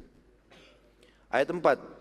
إلا الذين عاهدتم من المشركين ثم لم ينقصوكم شيئا ولم يظاهروا عليكم أحدا فأتموا إليهم أهدهم إلى مدتهم إن الله يحب المتقين. Kecuali orang-orang musyrikin yang kamu telah mengadakan perjanjian dengan mereka, dan mereka tidak mengurangi sesuatu pun dari isi perjanjianmu itu, dan tidak pula mereka membantu seseorang yang memusuhi kalian, maka terhadap mereka penuhilah janjinya sampai batas waktu yang telah disepakati, maksudnya 4 bulan. Sesungguhnya Allah menyukai orang-orang yang bertakwa. Ayat 5-nya, فَإِذَا انْصَلَخَ الْأَشْهُرُ الْحُرُمُ فَاقْتُلُوا الْمُشْرِكِينَ حَيْثُ وَجَدتُّمُوهُمْ وَخُذُوهُمْ وَاحْصُرُوهُمْ وَاقْعُدُوا لَهُمْ كُلَّ مَرْصَدٍ فَإِنْ تَابُوا وَأَقَامُوا الصَّلَاةَ وَآتَوُا الزَّكَاةَ فَخَلُّوا سَبِيلَهُمْ إِنَّ اللَّهَ غَفُورٌ رَحِيمٌ. Ayat ini tegas sekali bagi orang-orang musyrik Mekah. Selama ini mereka siksa umat Islam, sekarang Allah suruh umat Islam menyiksa mereka. Kalau sudah lepas daripada perjanjian 4 bulan itu. Apabila sudah habis bulan-bulan haram itu, ya, adalah 4 masa waktu bulan ditangguhkan untuk orang-orang musyrik. Tepatnya 10 Zulhijjah turun ayat ini sampai 10 Rabiul Akhir. Ini 4 bulan. Ya, Zulhijjah, kemudian Muharram, Safar, Rabiul Awal. Ya. 10 Rabiul Akhir. 4 bulan pas. 10 Zulhijjah sampai 10 Rabiul Akhir. Maka perangilah orang-orang musyrik itu di mana saja kalian jumpai. Di mana saja kalian temukan orang musyrik Mekah, perangi mereka. Tangkap mereka, kepung mereka, dan intai mereka di tempat pengintian. Cari di mana mereka sembunyi. Tangkap, hukum. Boleh dibunuh. Ini orang-orang musyrik Mekah ya pada saat itu. Jika mereka bertaubat, mereka mau masuk Islam, mendirikan sholat, menunaikan zakat, maka berilah kebebasan untuk mereka berjalan. Sesungguhnya Allah Maha Pengampun lagi Maha Penyayang. Artinya, tidak ada pilihan, masuk Islam atau dibunuh selama 4 bulan. Ayat 6-nya, wa in ahadun minal musyrikin istajaraka fa'ajiru hatta yasma'a kalam Allah thumma ablighu ma'manah. Dzalika bi annahum qaumun la ya'lamun. Dan jika seorang dari orang-orang musyrik itu meminta perlindungan kepadamu, maka lindungilah ia, supaya ia sempat mendengarkan firman Allah. Kemudian antarkanlah ia ke tempat yang aman baginya. Demikianlah itu disebabkan mereka kaum yang tidak mengetahui. Artinya kalau ada orang musyrik, setelah turun ayat ini, minta perlindungan, hai Muhammad, lindungi saja. Datang ke Madinah, tolong saya mau tinggal, atau minta di Mekah, saya membutuh waktu, silakan. Tapi sampai 4 bulan itu, lindungi mereka. Dan perdengarkan ayat-ayat Al-Quran. Mudah-mudahan mereka bisa dapat petunjuk. Ayat 7-nya, kaifa yakunu lil musyrikina ahdun indallahi wa inda rasulih illa alladhina ahadtum indal masjidil haram famastaqamu lakum fastaqimu lahum innallaha yuhibbul muttaqin. Bagaimana bisa ada perjanjian aman di sisi Allah dan Rasulnya dengan orang-orang musyrikin, kecuali orang-orang yang telah mengadakan perjanjian dengan mereka di dekat Masjidil Haram, artinya Hudaybiyah. Maka selama mereka berlaku lurus terhadapmu, tidak berkhianat, hendaklah kamu berlaku lurus pada mereka juga. Sesungguhnya Allah menyukai orang-orang yang bertakwa. Artinya, arti ayat ini, andai saja mereka tidak berkhianat, ya, karena kita sudah tahu ada pengkhianatan suku Bakr, ya, yang merupakan sekutunya Quraisy, dan Quraisy juga ikut-ikut membunuh suku Khuza'ah pada saat itu. Ya. Kalau mereka tidak lakukan itu, maka mereka aman. Muslimin pun disuruh patuh selama 10 tahun perdamaian. Tapi karena mereka berkhianat, maka terputuslah semua itu. Allah jelaskan di ayat 7 ini kenapa Allah membatalkan perdamaian dengan Quraisy. Ayat 8-nya, kaifa wa in yadhharu 'alaikum la yarqubu fikum illa wala dhimmah yurdunakum bi afwahihim wa ta'ba qulubuhum wa aktsaruhum fasiqun. Bagaimana bisa ada perjanjian dari sisi Allah dan Rasulnya dengan orang-orang musyrik? Padahal jika mereka memperoleh kemenangan terhadap kamu, mereka tidak memelihara hubungan kekerabatan terhadap kamu dan tidak pula mengindahkan perjanjian. Kalau mereka menang, mereka punya peluang, mereka akan menyerang kalian. Mereka berkhianat. Mereka menyenangkan hatimu dengan mulut mereka saja. Kita damai, tapi bohong. Sedangkan hati mereka menolak dan kebanyakan mereka adalah orang-orang fasik, tidak menepati janji. Jadi perlu kita garis bawahi ya, waktu Nabi SAW masuk ke Mekah, beliau tidak mewajibkan masyarakat masuk Islam, pilihan. Silakan mau masuk Islam silakan, tapi yang dalam keadaan musyrik harus keluar maksimal 4 bulan. Termasuk salah satu tokoh mereka Safwan bin Umayyah bin Khalaf yang akhirnya masuk Islam. Nabi SAW berikan 4 bulan. Dan sempat waktu perang Hunain Nabi SAW meminjam dari dia baju perang, pedang, perisai dan seterusnya. Ayat 9-nya, Ishtaru bi ayatillahi thamanan qalilan fasaddu an sabilihi innahum sa'a ma kanu ya'malun. Mereka menukarkan ayat-ayat Allah dengan harga yang sedikit, lalu mereka menghalangi manusia dari jalan Allah. Sungguhnya amat buruk apa yang mereka kerjakan itu. Jadi orang-orang musyrik tahu ini adalah ayat-ayat Allah, tapi mereka memperjualbelikan, tidak mau menerima hanya karena urusan dunia, hanya karena gengsi, malu, merasa kenapa harus ikuti Nabi SAW. Yang lebih tua merasa Muhammad lebih muda, yang lebih kaya merasa lebih kaya, dan seterusnya. Ayat 10-nya, La yarkubuna fi mu'minin illam wala dhimmah, wa ulaika humul mu'tadun. Mereka tidak memelihara hubungan kekerabatan dengan orang-orang mukmin dan tidak pula mengindahkan perjanjian. Dan mereka itu adalah orang-orang yang melampaui batas. Ayat 11-nya, Fa in tabu wa aqamus salata wa atau zakata fa ikhwanukum fid din wa nufassilul ayati liqaumin ya'lamun. Jika mereka bertaubat, sekali lagi mereka masuk Islam, mendirikan sholat, menunaikan zakat, maka mereka adalah saudara-saudara kalian seagama. Dan kami menjelaskan ayat-ayat ini bagi kaum yang mau mengetahui. Artinya, kalau mereka sudah masuk Islam, walaupun mereka dulu buruk, memerangi umat Islam, tetap diterima. Kasus seperti Abu Sufyan, istrinya Hindun, dari orang Jumain sudah masuk Islam. Dulu perangi Islam, tapi setelah masuk Islam, Nabi SAW terima itu. Ayat 12-nya. Wa innakathu aymanahum min ba'di ahdihim wa ta'anu fi dinikum faqatilu aimmatal kufri innahum la aymana lahum la'allahum yantahun. Jika mereka merusak sumpah janji sesudah mereka berjanji dan mereka mencercah agamamu, Islam dihina, maka perangilah pemimpin-pemimpin orang kafir itu, karena sungguhnya mereka itu adalah orang-orang yang tidak dapat dipegang janjinya, agar supaya mereka berhenti. Itu terjemahnya begitu, agar supaya mereka berhenti. Artinya sampai mereka tidak lagi memerangi muslimin. Ayat 13. Ala tuqatiluna qauman nakathu aymanahum. Saya ulangi. Ala tuqatiluna qauman nakathu aymanahum wa hammu bi ikhrajir rasul. Wa hammu bi ikhrajir rasul wa hum bada'ukum awwala marrah. Atakhshawnahum fallahu ahaqqu an takhshawhu in kuntum mu'minin. Mengapa kamu tidak memerangi orang-orang yang merusak sumpah janji itu? Bukankah mereka yang merusak janji pertama? Padahal mereka telah keras kemauannya untuk mengusir Rasul. Dan mereka yang pertama kali memerangi kalian, orang-orang Mekah. Mengapakah kamu takut kepada mereka? Padahal Allah yang berhak untuk kamu takuti, jika kamu benar-benar orang yang beriman. Ayat 14. Qatiluhum yu'adzibuhumullahu biaidikum wa yukhzihim wa yansurkum alaihim wa yashfi sudura qaumin mu'minin. Perangi mereka. Niscaya Allah akan menghancurkan mereka dengan perantara tangan-tanganmu. Dan Allah akan menghinakan mereka dan menolong kamu terhadap mereka, serta melegakan hati orang-orang yang beriman. Ya, kata para ulama, ayat 14 ini, andai saja kaum muslimin sedang terzalimi dan mereka melawan tulus karena Allah, Allah pasti akan berikan kemenangan dan Allah akan membunuh musuh-musuh mereka sebagaimana ayat ini menjelaskan. Ayat 15, wa yudhib ghaidha qulubihim wa yatubullahu ala man yasha wallahu alimun hakim, dan menghilangkan panas hati orang-orang beriman, ya, artinya jengkelnya, dan Allah menerima taubat orang-orang yang dikehendaki. Allah Maha mengetahui dan Maha bijaksana. Artinya dengan melawan tulus ikhlas karena Allah, Allah akan berikan ketenangan jiwa dengan kemenangan.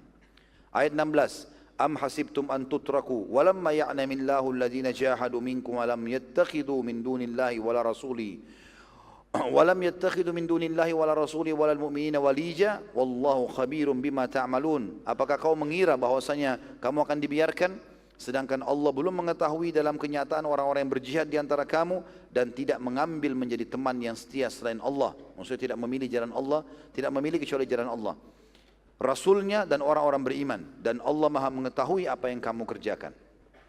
Ayat 17. Maka nadil musyrikina ay ya'muru masajidallahi syahidina ala anfusihim bil kufur ulaika habitat a'maluhum wa fin nari hum khalidun. Tidaklah pantas orang-orang musyrik itu memakmurkan masjid-masjid Allah. Enggak boleh orang musyrik jadi pengurus masjid. Nyumbang pun kadang-kadang ini masih dibahas oleh para ulama gitu. Apalagi kalau sampai ke fasilitas masjidnya gitu. Yang diterima dari kaum muslimin. Tidak pantas orang-orang musyrik memakmurkan masjid-masjid Allah. Ulama mengatakan memakmur jadi pengurus ataupun membiayai masjid itu. Sedang mereka mengakui bahwa diri mereka sendiri kafir. Itulah orang-orang yang sia-sia pekerjaannya dan mereka kekal di dalam api neraka. Ayat 18. Innama ya'muru masajidallahi man amana billahi wal yawmil akhir wa aqamas salata wa ataz zakata wa lam yakhsha illallah fa'asa ulaika yakunu minal muhtadin. Yang memakmurkan masjid-masjid Allah ialah hanya orang-orang yang beriman kepada Allah dan hari kemudian serta tetap mendirikan solat, menunaikan zakat dan tidak takut kepada siapapun selain kepada Allah. Maka mereka lah orang-orang yang diharapkan termasuk golongan orang-orang yang mendapatkan petunjuk. Ayat 19. Aj'altum siqayatal hajji wa imaratal masjidil harami kaman amana billahi wal yawmil akhir wa jahada fi sabilillah la yastawuna indallah wallahu la yahdil qaumal zalimin. Apakah kalian mengira, apakah orang-orang yang memberi minuman, orang-orang yang mengerjakan haji dan mengurus Masjidil Haram, kamu samakan dengan orang-orang yang beriman kepada Allah dan hari kemudian serta berjihad di jalan Allah? Enggak bisa sama antara orang musyrik, walaupun mereka kasih minum dan makan jemaah haji dulu di zamannya mereka urus Ka'bah, tidak akan sama dengan orang beriman kepada Allah hari kemudian dan berjihad di jalan Allah. Mereka tidak sama di sisi Allah dan Allah tidak memberi petunjuk kepada orang-orang zalim. Artinya Allah tentu menerima amal dari orang-orang yang beriman. Ayat 20-nya, alladzina amanu wa hajaru wa jahadu fi sabilillahi bi amwalihim wa anfusihim a'zamu darajatan indallah wa ulaika humul faizun. Orang-orang yang beriman dan berhijrah serta berjihad di jalan Allah dengan harta benda dan diri mereka adalah lebih tinggi derajatnya di sisi Allah dan itulah orang-orang yang mendapat kemenangan. Ayat 21, yubashshiruhum rabbuhum birahmatin minhu wa ridwanin wa jannatin lahum fiha na'imun muqim. Tuhan mereka menggembirakan mereka dan memberikan rahmat daripadanya, keridhaan dan surga. Mereka memperoleh di dalamnya kesenangan yang kekal. Ayat 22-nya, khalidina fiha abada innallaha indahu ajrun azim. Mereka kekal di dalamnya selama-lamanya, sesungguhnya di sisi Allah lah pahala yang besar. Ya. Tadi saya sebutkan 22 ayat ya, yang saya temukan ada 24, maaf, ada keliru. Jadi kita tambah 2 ayat lagi. 24 ayat turun, kita tambah 2 ayat. Ayat 23-nya, ya ayyuhalladzina amanu la tattakhidu aba'akum wa ikhwanakum awliya'a in istahabbul kufra 'alal iman wa man yatawallahum minkum fa ulaika humudz zalimun. Hai orang-orang beriman, janganlah kamu jadikan bapak-bapak dan saudara-saudaramu menjadi walimu, artinya tempat kamu bergantung, jika mereka lebih mengutamakan kekafiran atas keimanan. Dan siapa di antara kalian yang menjadikan mereka wali, maka mereka itulah orang-orang yang zalim. Siapa yang tetap bergantung pada orang kafir walaupun dia disuruh tinggalkan agamanya, tetap dia ikuti, maka ini berarti orang-orang yang zalim. Terakhir ayat 24-nya, Qul in kana aba'ukum wa abna'ukum wa ikhwanukum wa azwajukum wa ashiratukum wa amwalun iktaraftumuha wa tijaratun takhshawna kasadaha wa masakinu tardawnaha ahabba ilaikum minallahi wa rasulihi wa jihadin fi sabili fatarabbasu hatta ya'ti Allah bi amri wallahu la yahdil qaumal fasiqin. Katakanlah hai Muhammad, jika bapak-bapakmu, anak-anakmu, saudara-saudaramu, istri-istrimu, kaum keluargamu, harta kekayaan yang kamu sedang kumpulkan dan usahakan, perniagaan yang kamu khawatiri kerugiannya, dan tempat tinggal yang kamu sukai, rumah-rumah yang mewah, adalah lebih kau cintai daripada Allah dan Rasulnya dan dari berjihad di jalannya, maka tunggulah sampai Allah mendatangkan keputusannya dan Allah tidak memberi petunjuk kepada orang-orang yang fasik. Terus saja surah At-Taubah ini terlengkapkan pada saat itu teman-teman sekalian. Kalau antum kembali membaca juga, kita lihat dari ayat 38 sampai ayat 60, semuanya ini berisikan tentang cerita kejadian-kejadian itu. Ya, sebagian potongan-potongnya sudah kita bacakan tadi, ya. Sudah kita bacakan tadi pada saat di awal-awal sebab-sebab turunnya gitu. Tapi di sini ada beberapa hal yang perlu kita garis bawahi tentang penekanan itu. Saya lanjutkan ayat tapi berbeda dari ayat 38 sampai ayat 60 surah At-Taubah untuk melengkapkan apa yang kita bahas, ya. Tentu tadi 24 ayat yang turun pada saat perintah untuk haji, ya. Nanti kita akan lanjutkan setelah baca ayat-ayat ini bagaimana Nabi SAW memerintahkan Ali bin Abi Thalib untuk menyampaikan ayat ini di musim haji. Saya bacakan dulu untuk melengkapkan bahasan tentang perang Tabuk ini. Dalam surah At-Taubah, masih surah At-Taubah tapi ayat 38 sampai 60 juga. Allah Subhanahu wa taala berfirman, "Ya ayyuhalladzina amanu, ma lakum idza qila lakum firu fi sabilillahi tsaqaltum ilal ard? Araditum bil hayatid dunya minal akhirah, fama mata'ul hayatid dunya fil akhirati illa qalil." Ini juga turun di perang Tabuk. Hai orang-orang beriman, apakah sebabnya bila dikatakan kepada kalian berangkatlah berperang pada jalan Allah, kalian masih merasa berat dan ingin tinggal di rumah kalian? Apakah kalian puas dengan kehidupan dunia sebagai ganti kehidupan akhirat? Tanda tanya. Padahal nikmatan dunia itu dibandingkan dengan akhirat hanyalah sedikit sekali. Tinggal tunggu masuk medan perang, ditusuk oleh musuh, selesai. Kita akan dapatkan kehidupan yang abadi di sana. Ayat 39.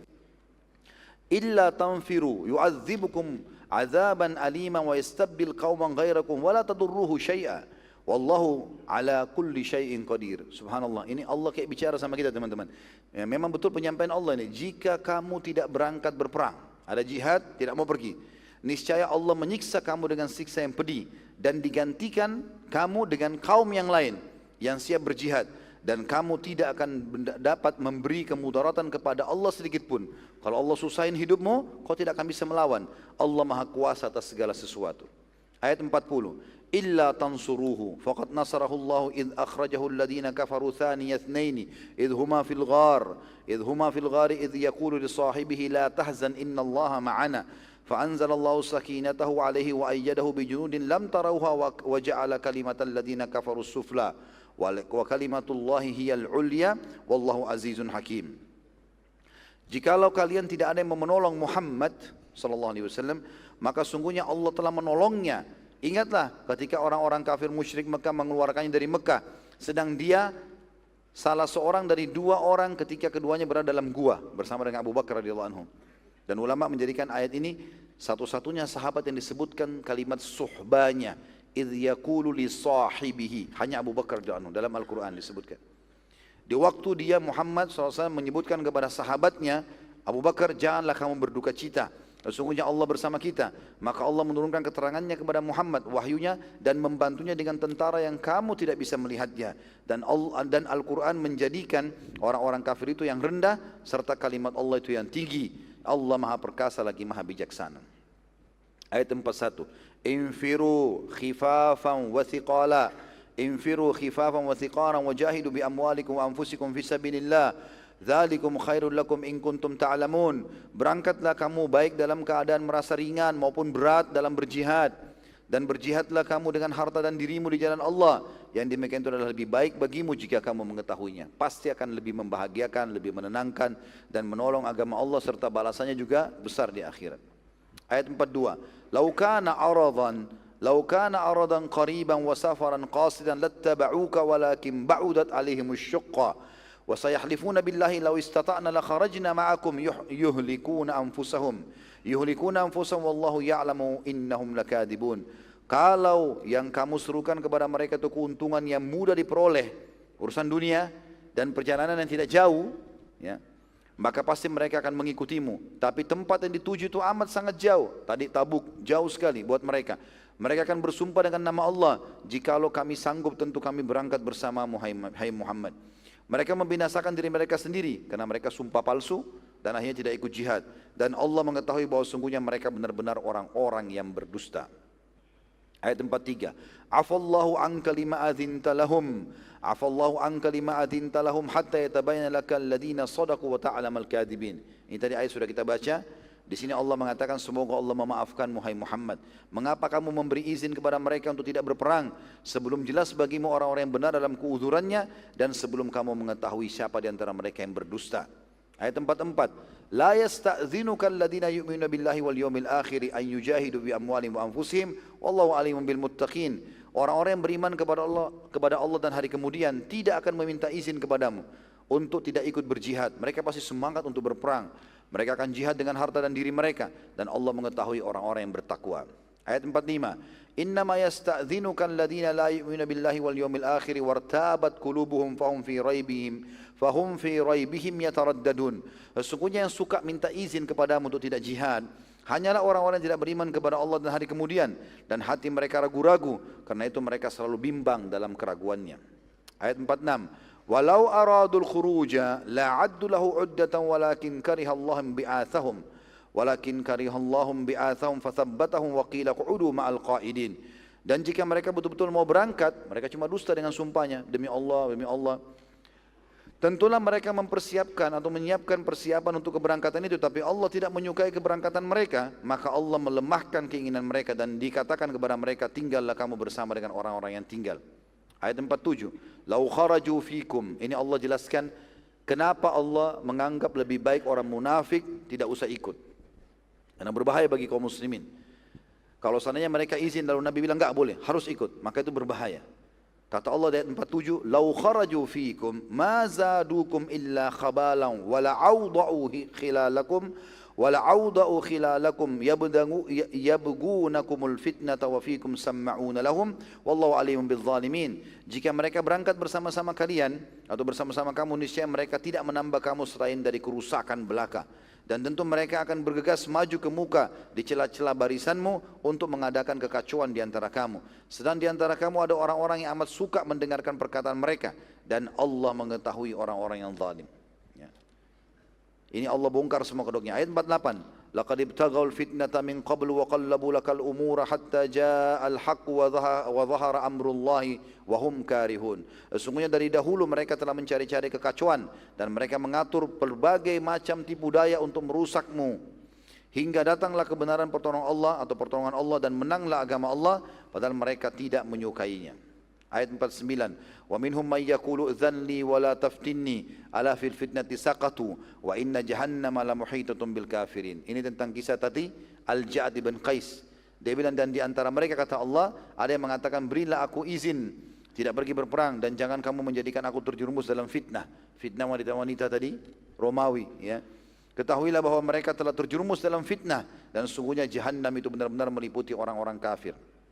Ayat 50. In tusibka hasanatun tasu'hum wa in tusibka musibatun yaqulu qad akhadna amrana min qablu wa yatawallaw wa hum farihun. Ini Allah bongkar kedok orang-orang munafik. Kata Allah SWT kepada Nabi SAW, jika kamu mendapat satu kebaikan, maknanya kemenangan. Mereka tidak senang, orang-orang munafik itu sakit hati, jengkel. Kenapa umat Islam menang? Kenapa umat Islam berhasil? Dan jika kamu ditimpa sesuatu bencana, maka mereka berkata, kalau kalah dalam peperangan, mereka bilang, sesungguhnya kami sebelumnya telah memperhatikan urusan kami. Maksudnya kami sudah tahu nih akan kalah, makanya kami enggak ikut. Dan mereka berpaling dengan rasa gembira. Ayat 51.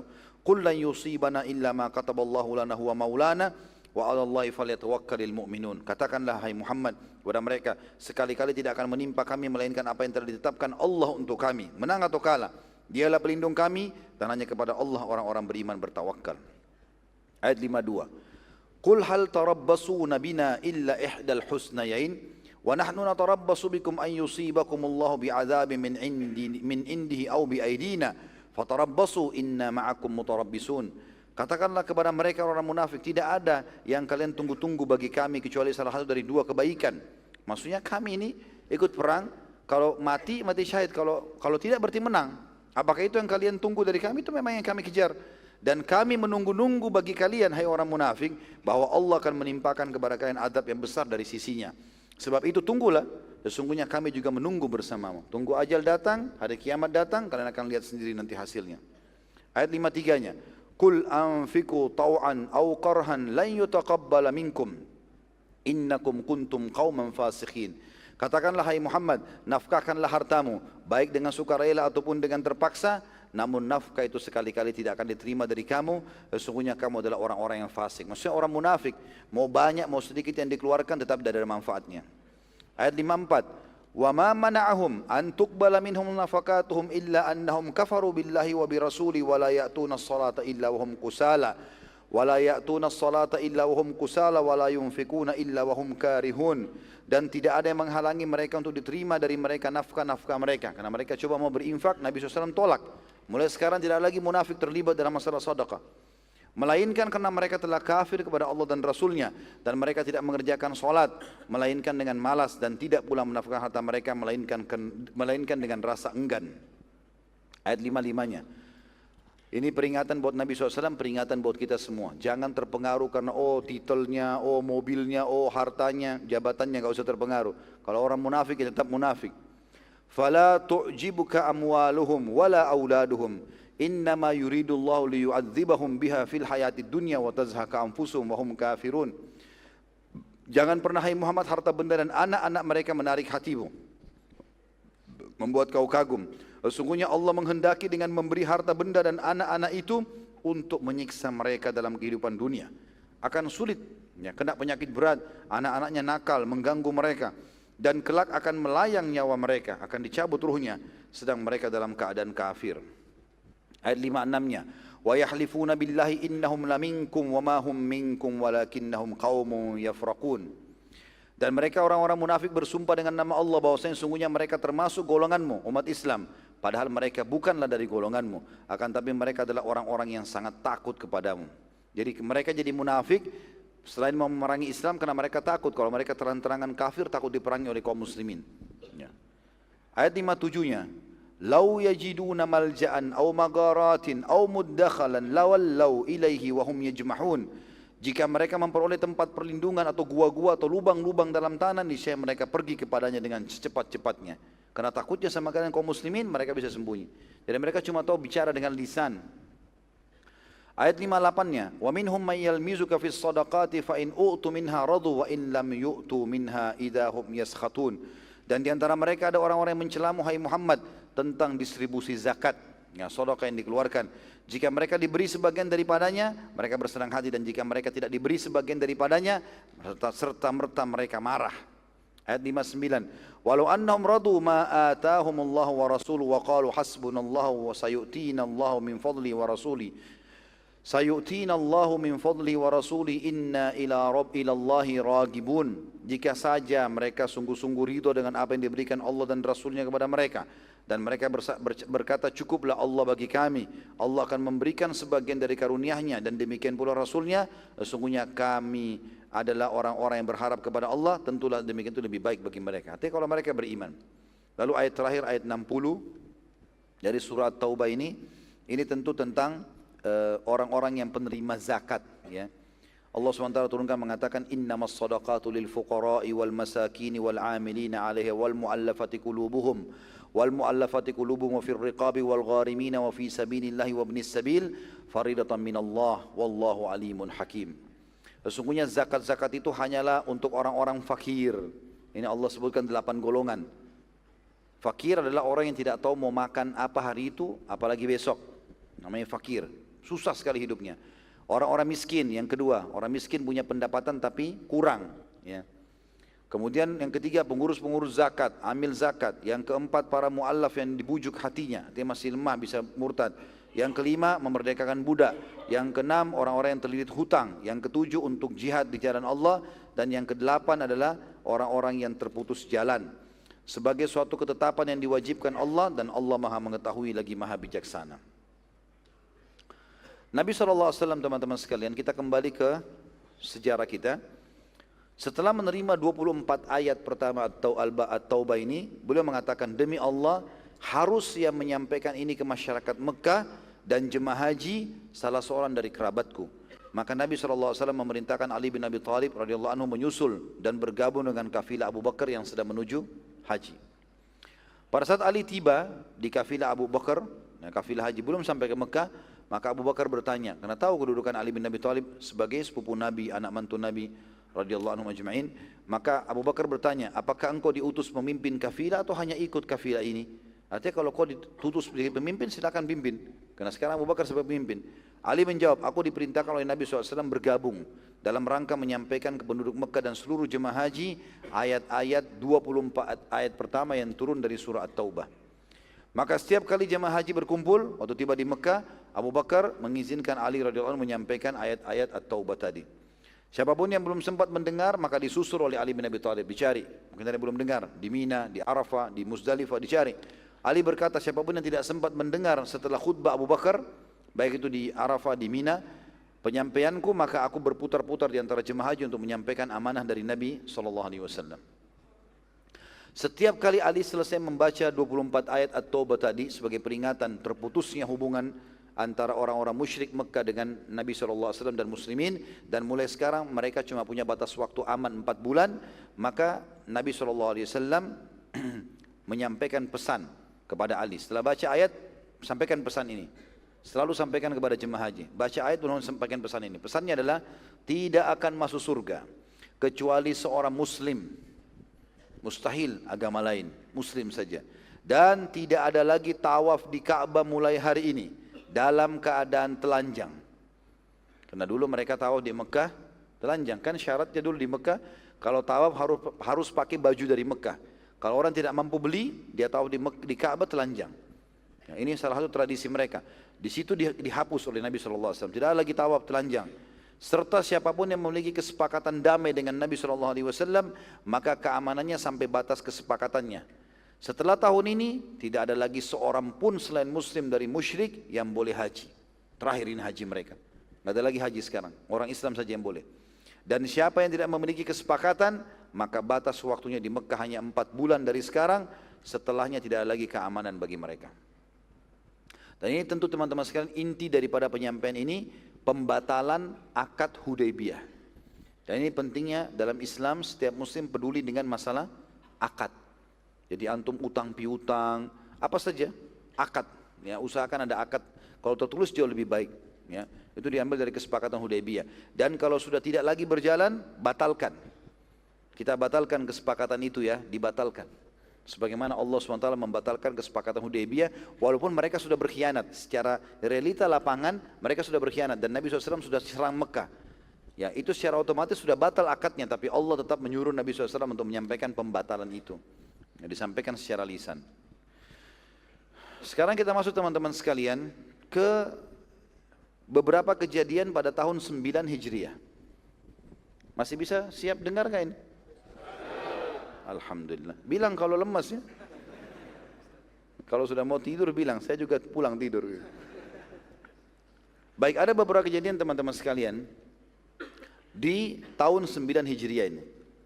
Sebagian ulama mengatakan bisa terjadi tepatnya setelah perang Tabuk. Ya. Karena Tabuk bulan Rajab. Di tahun itu juga terjadi haji tadi dan turun ayat gitu kan.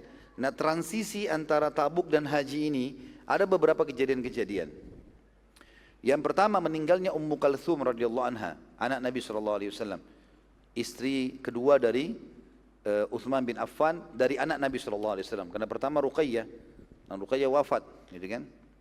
Waktu perang Badar, Ruqayyah sempat sakit, gitu kan? Dan Uthman bin Affan tidak hadir karena Nabi SAW menyuruh menjaganya. Meninggal, lalu kemudian menikah dengan Ummu Kalthum. Ummu Kalthum meninggal terjadi di bulan Sya'ban. Kan tadi perang Tabuk di bulan Rajab, ya. 1 bulan setelah itu Sya'ban, kayak kita sekarang ini Rajab. Ya, terjadi perang Tabuk, kemudian bulan Sya'bannya, 1 bulan setelahnya meninggalnya Ummu Kalthum radhiyallahu anha.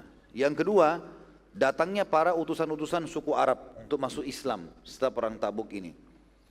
Kita akan ceritakan beberapa utusan-utusan ini, dan ini cukup bahasanya cukup dalam karena banyak sekali suku-suku yang masuk Islam dan ada juga yang akhirnya menjadi para pengkhianat setelah Nabi SAW meninggal. Kita mulai dengan suku Tamim. Ini suku yang pertama yang datang untuk mengikrarkan masuk Islam. Tapi mereka unik, mereka tidak datang langsung syahadat. Di dalam buku-buku sejarah dikatakan datang beberapa utusan Bani Tamim dari orang Badui. Yang terkenal di situ pimpinan mereka ada 3 yang disebutkan dalam buku sejarah. Utarid, ya, Utarid namanya, Utarid bin Hajib. Kemudian Aqra bin Habis, ya, dan Zufurqan bin Badr. Ya, ada 3 nama, Utarid bin Hajib, kemudian Aqra bin Habis. Aqra bin Habis ini termasuk yang hadis Bukhari tentang dia heran melihat Nabi SAW mencium Hasan dan Husain. Lalu dia bilang, sesungguhnya aku memiliki 10 orang anak, tidak pernah aku cium sama sekali. Yang ketiga Zufurqan bin Badr. Dan masih ada yang lain tapi 3 orang ini yang masyhur. Pada saat mereka tiba di Madinah, rame-rame, sukunya banyak sekali orang datang. Mereka mau masuk Islam sebenarnya. Tapi mereka ingin, waktu itu kebetulan sukunya mereka ini terkenal dengan ahli syair. Mereka ingin masuk Islam tapi syaratnya harus kalah dulu syair. Kalau mereka dikalahkan oleh umat Islam, mereka masuk Islam. Gitu. Tapi ini siang bolong. Selepas sholat duhur, biasanya Nabi SAW khailulah, istirahat siang. Rupanya mereka datang di depan rumah Nabi SAW, tanya mana rumah Rasulullah, ditunjukin sampai tiba depan rumah Nabi. Depan rumah teriak-teriak, wahai Muhammad keluarlah temui kami, wahai Muhammad keluarlah temui kami. Tidak sopan. Mereka biasa begitu di padang pasir teriak-teriak, gitu kan. Nabi SAW lagi istirahat, bangun, heran, siapa siang hari ini, siang bolong begini panas teriak-teriak.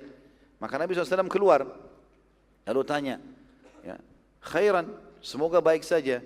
Ada apa dengan kalian? Nabi tidak kenal siapa orang-orang ini. Mereka bilang, kami ingin menantangmu untuk menilai siapa di antara kita yang paling sempurna nasab dan syairnya. Baik, nantang syair nanti habis asar, malam, siang bolong ini. Nabi SAW lalu merangkul mereka. Padahal siang-siang lagi istirahat gitu kan. Antum bayangkan lagi capek, letih, tidur siang, ada yang bel.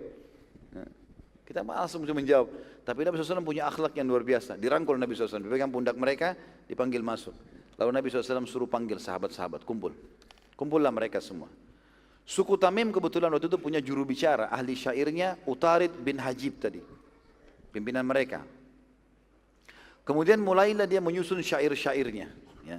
Dia mulai menyebutkan syair-syairnya tentang memuji Bani Tamim. Kami adalah keturunan Bani Tamim, terkenal dengan keperkasaan, terkenal dengan keberanian, dengan ketampanan, dengan kekayaan, dengan kepintaran. Nabi SAW setelah selesai si Utarid ini menyebutkan, maka beliau memanggil Thabit ibn Qais radhiyallahu anhu, sahabat Nabi, ini penyair Nabi SAW. Disuruh balas, coba balas syair-syair ini. Thabit lalu melantunkan syair. Tentu di sini teman-teman, saya enggak nukil dalam tulisan saya semuanya syairnya, karena syair-syair Bani Tamim ini terlalu banyak memuji diri mereka dan tidak semua juga buku sejarah menukilnya. Tapi yang dinukil oleh umumnya buku sejarah adalah perkataan syairnya sahabat Nabi, Thabit radhiyallahu anhu. Thabit bin Qais ini lalu menyebutkan syairnya mengatakan, ayyu fakhrin an yakuna fina Rasulullah sallallahu alaihi wasallam, ayyu fakhrin an yakuna man yamutu minna yadhhabu ilal jannah. Ini syair. Maknanya,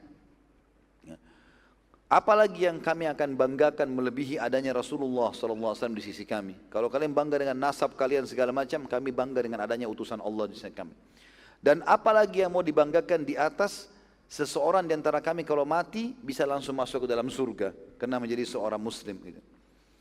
Maka kalimat ini disusun dengan syair dan mereka mengetahui tentang bobot syair. Tentu sekarang saya nggak bacakan dengan metode syair ya.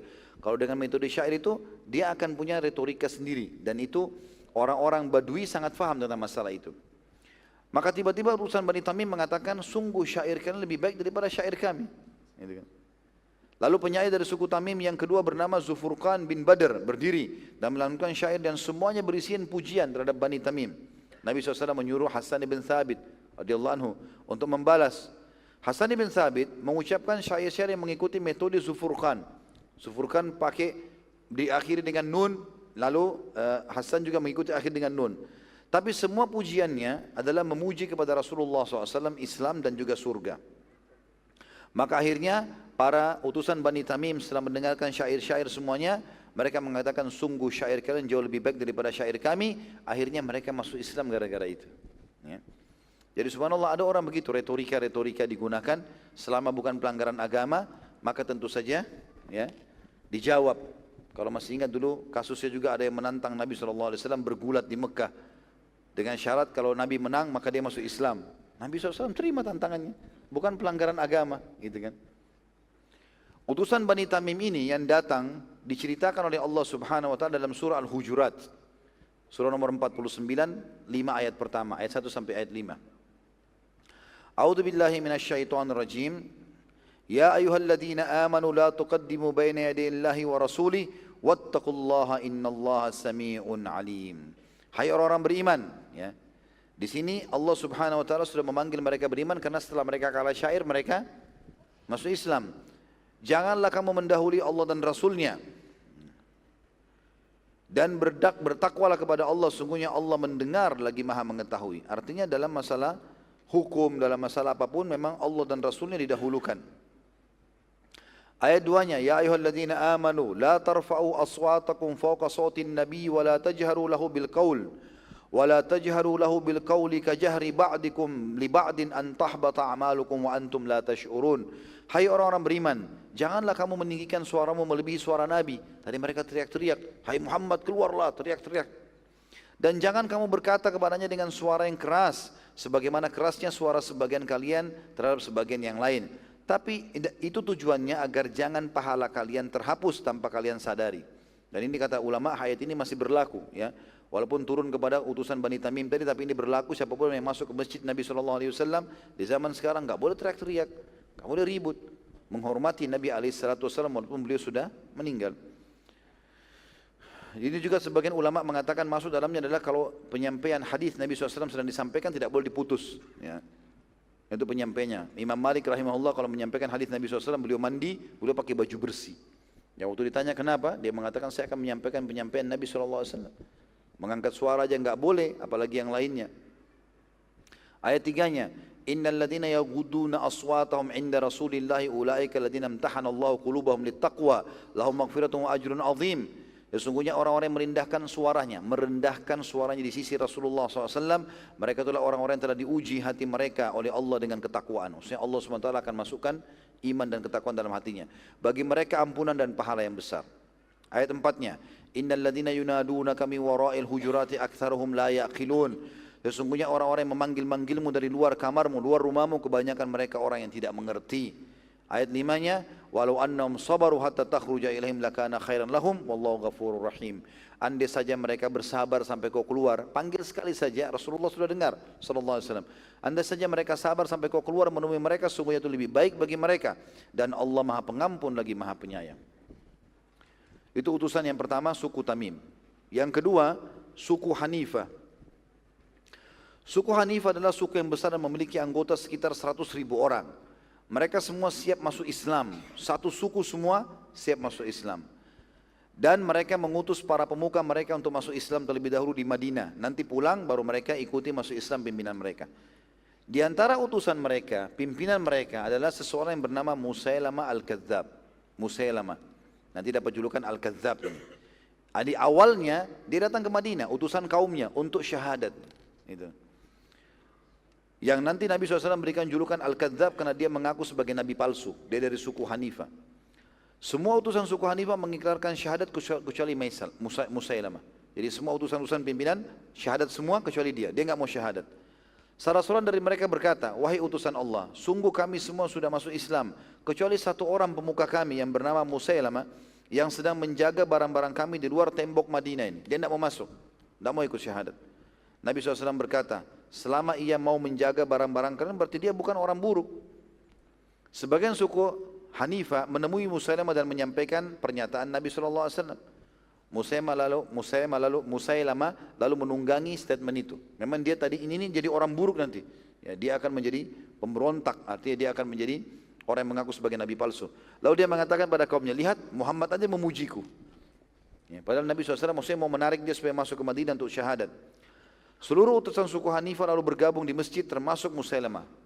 Akhirnya dia masuk ke Madinah, masuk ke dalam masjid. Yang saat itu Musailamah sedang sandar di tembok masjid, tepatnya belakang tembok itu rumah Nabi SAW. Dan Nabi dengar apa yang dibicarakan di masjid. Lalu kemudian ya, anggota sukunya bertanya kepada Musailamah, kenapa engkau tidak ingin masuk Islam? Kenapa engkau belum mau masuk Islam? Gitu. Kenapa engkau tidak mau masuk Islam? Maka ia menjawab dengan jawaban yang aneh. Dia bilang, bila Muhammad akan menjadikanku sebagai penggantinya saat ia meninggal, maka aku akan masuk Islam.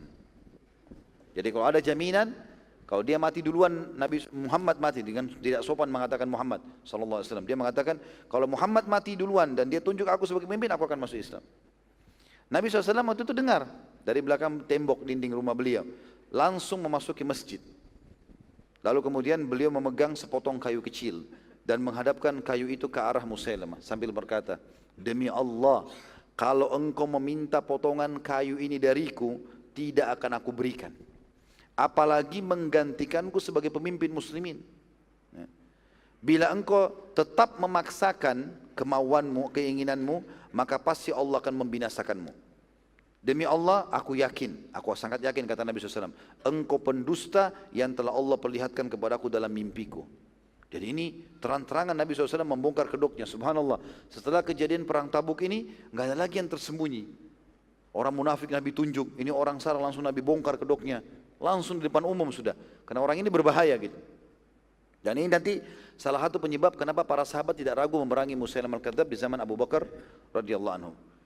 Setelah para utusan suku Tamim pergi dan Musailamah tidak mau masuk Islam, dia pergi meninggalkan masjid, maka para sahabat bersegera menemui Nabi SAW dan bertanya, wahai utusan Allah, apa yang anda maksudkan dengan pernyataan anda bahwasanya anda melihat orang itu dalam mimpi anda sebagai pendusta? Kata Nabi SAW, sungguh aku telah diperlihatkan oleh Allah seluruh kekayaan dunia ada di tangan umatku. Jadi pada saat aku meninggal, umatku akan kaya raya.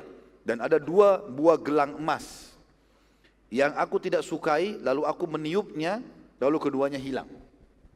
Para sahabat mengatakan ridwanullahi alaihim, apa takwil anda tentang mimpi itu ya Rasulullah?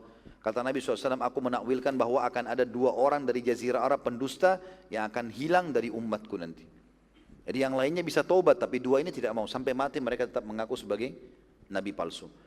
Sebelum wafat Nabi SAW, subhanallah, di hari terakhir Nabi sakit keras, muncullah 2 orang pendusta. Musailamah al-Kadzdzab di wilayah Yamamah dan keluarnya Al-Aswadul Unsi di Yaman. Dua-duanya mengaku sebagai Nabi. Keduanya Allah subhanahu wa ta'ala binasakan di tangan para sahabat, tepatnya di tangan pasukan Abu Bakar yang dipimpin oleh Khalid bin Walid radhiyallahu anhu majma'in. Saat Musailamah tiba di tengah suku di wilayah Yamamah, pada saat balik dari Madinah, ia menulis surat kepada Nabi SAW yang berisi begini. Dari Musailamah utusan Allah kepada Muhammad utusan Allah. Ini waktu dia tiba nih, baru tiba di sana Yamamah, dia udah tulis surat begitu. Lalu dia mengatakan, sesungguhnya aku juga diutus Allah sebagaimana engkau diutus. Maka bumi ini kita bagi 2. Setengah di bawah kekuasaanmu dan setengah di bawah kekuasaanku. Maka Nabi SAW menjawab suratnya, langsung dijawab pada saat itu. Dari Muhammad utusan Allah kepada Musailamah sang pendusta. Ya. Sesungguhnya keselamatan bagi yang mengikuti wahyu. Selanjutnya, amma ba'd, ketahuilah bahwa bumi ini milik Allah yang ia berikan kekuasaan di atasnya kepada siapapun yang ia inginkan. Dan pastilah kesudahan yang baik diberikan untuk orang-orang yang bertakwa. Maksudnya Nabi SAW menjelaskan kalau ini bukan saya, tugas saya membagi-bagi bumi. Ini Allah SWT yang memberi. Dan Allah sudah menutup risalah Nabi setelahku. Dia ingin dikasih bukan menjadi khalifah ya. Dia mau Nabi bilang, kamu Nabi juga setelah saya. Bukan hanya sekedar jadi khalifah pengganti, memang minta jadi Nabi. Kasus Musailamah ini terkenal ya. Terutama setelah murtadnya seseorang yang pernah mengiklarkan syahadat di hadapan Nabi SAW yang bernama Nahar bin Unfuah. Ini orang unik ini ya. Ini kisahnya unik. Sekarang saya ceritakan insya Allah. Nahar bin Unfuah ini, teman-teman sekalian, dia masuk Islam lalu dia menghafal Al-Quran. Dari tangan langsung sahabat Nabi ahli Quran Ubay bin Ka'ab radhiyallahu anhu ajma'in. Dan ia sibuk menghafal hadis-hadis Nabi SAW. Banyak hadis yang dihafal sama dia. Hafal 30 juz Al-Quran, kemudian banyak hafal hadis Nabi SAW. Abu Hurairah berkata radhiyallahu anhu, suatu hari aku sedang duduk bersama seorang dari Ansar dan Nahar ini. Bin Unfuah ini bertiga, lalu Nabi SAW melewati kami seraya bersabda kepada kami ya, yang membuat aku, kata Abu Hurairah, ketakutan. Sabda itu membuat aku takut karena Nabi SAW bilang apa? Sungguh salah seorang dari kalian bertiga ini nanti akan masuk neraka sampai salah satu tulang rusuknya sebesar gunung Uhud. Abu Hurairah berkata, aku sangat ketakutan semenjak dengan hadis itu. Dan Nabi sampaikan lalu Nabi pergi. Nabi enggak tunjuk siapa di antara 3 orang itu. Berjalan beberapa waktu, kata Abu Hurairah, si Ansar ini wafat dalam keadaan Islam. Kami kan bertiga ini. Sekarang tinggal si Anhar ini sama Abu Hurairah nih. Ya, tinggal mereka berdua. Si Nahar ya. Maka Abu Hurairah berkata, aku bertambah takut karena yang tersisa aku sama Nahar saja. Sementara Nahar ini terus belajar Al-Quran, terus hafal hadis-hadis Nabi, dan terkenal ahli ibadah. Di saat pertama sholat, selalu ibadah, luar biasa gitu ibadahnya. Maka Nahar setelah memiliki ilmu yang cukup, diutus oleh Nabi SAW untuk mendakwai suku Hanifah. Dia jadi da'inya Nabi nih, Nahar ini. Pergilah ke sana. Saat tiba di suku Hanifah, sebelum ia berdakwah, Musailamah Al-Kadzab ini memanggil dia. Belum dia berdakwah dipanggil. Di hari pertama, begitu tiba disambut langsung, dibawa ke rumahnya. Lalu berkata, wahai Nahar, bila engkau mengiklankan kepada manusia bahwa aku juga Nabi, seperti Muhammad Nabi, aku akan jadikan kau sebagai wakilku. Jadi pasti, aku Nabi berarti kau wakil Nabi. Dan ini istilah baru ini. Ya. Nahar yang dalam keadaan miskin, tanpa berpikir panjang lagi, langsung berkata, diterima. Padahal Nahar ini hafal 30 juz Al-Quran, hafal banyak hadis, gitu kan?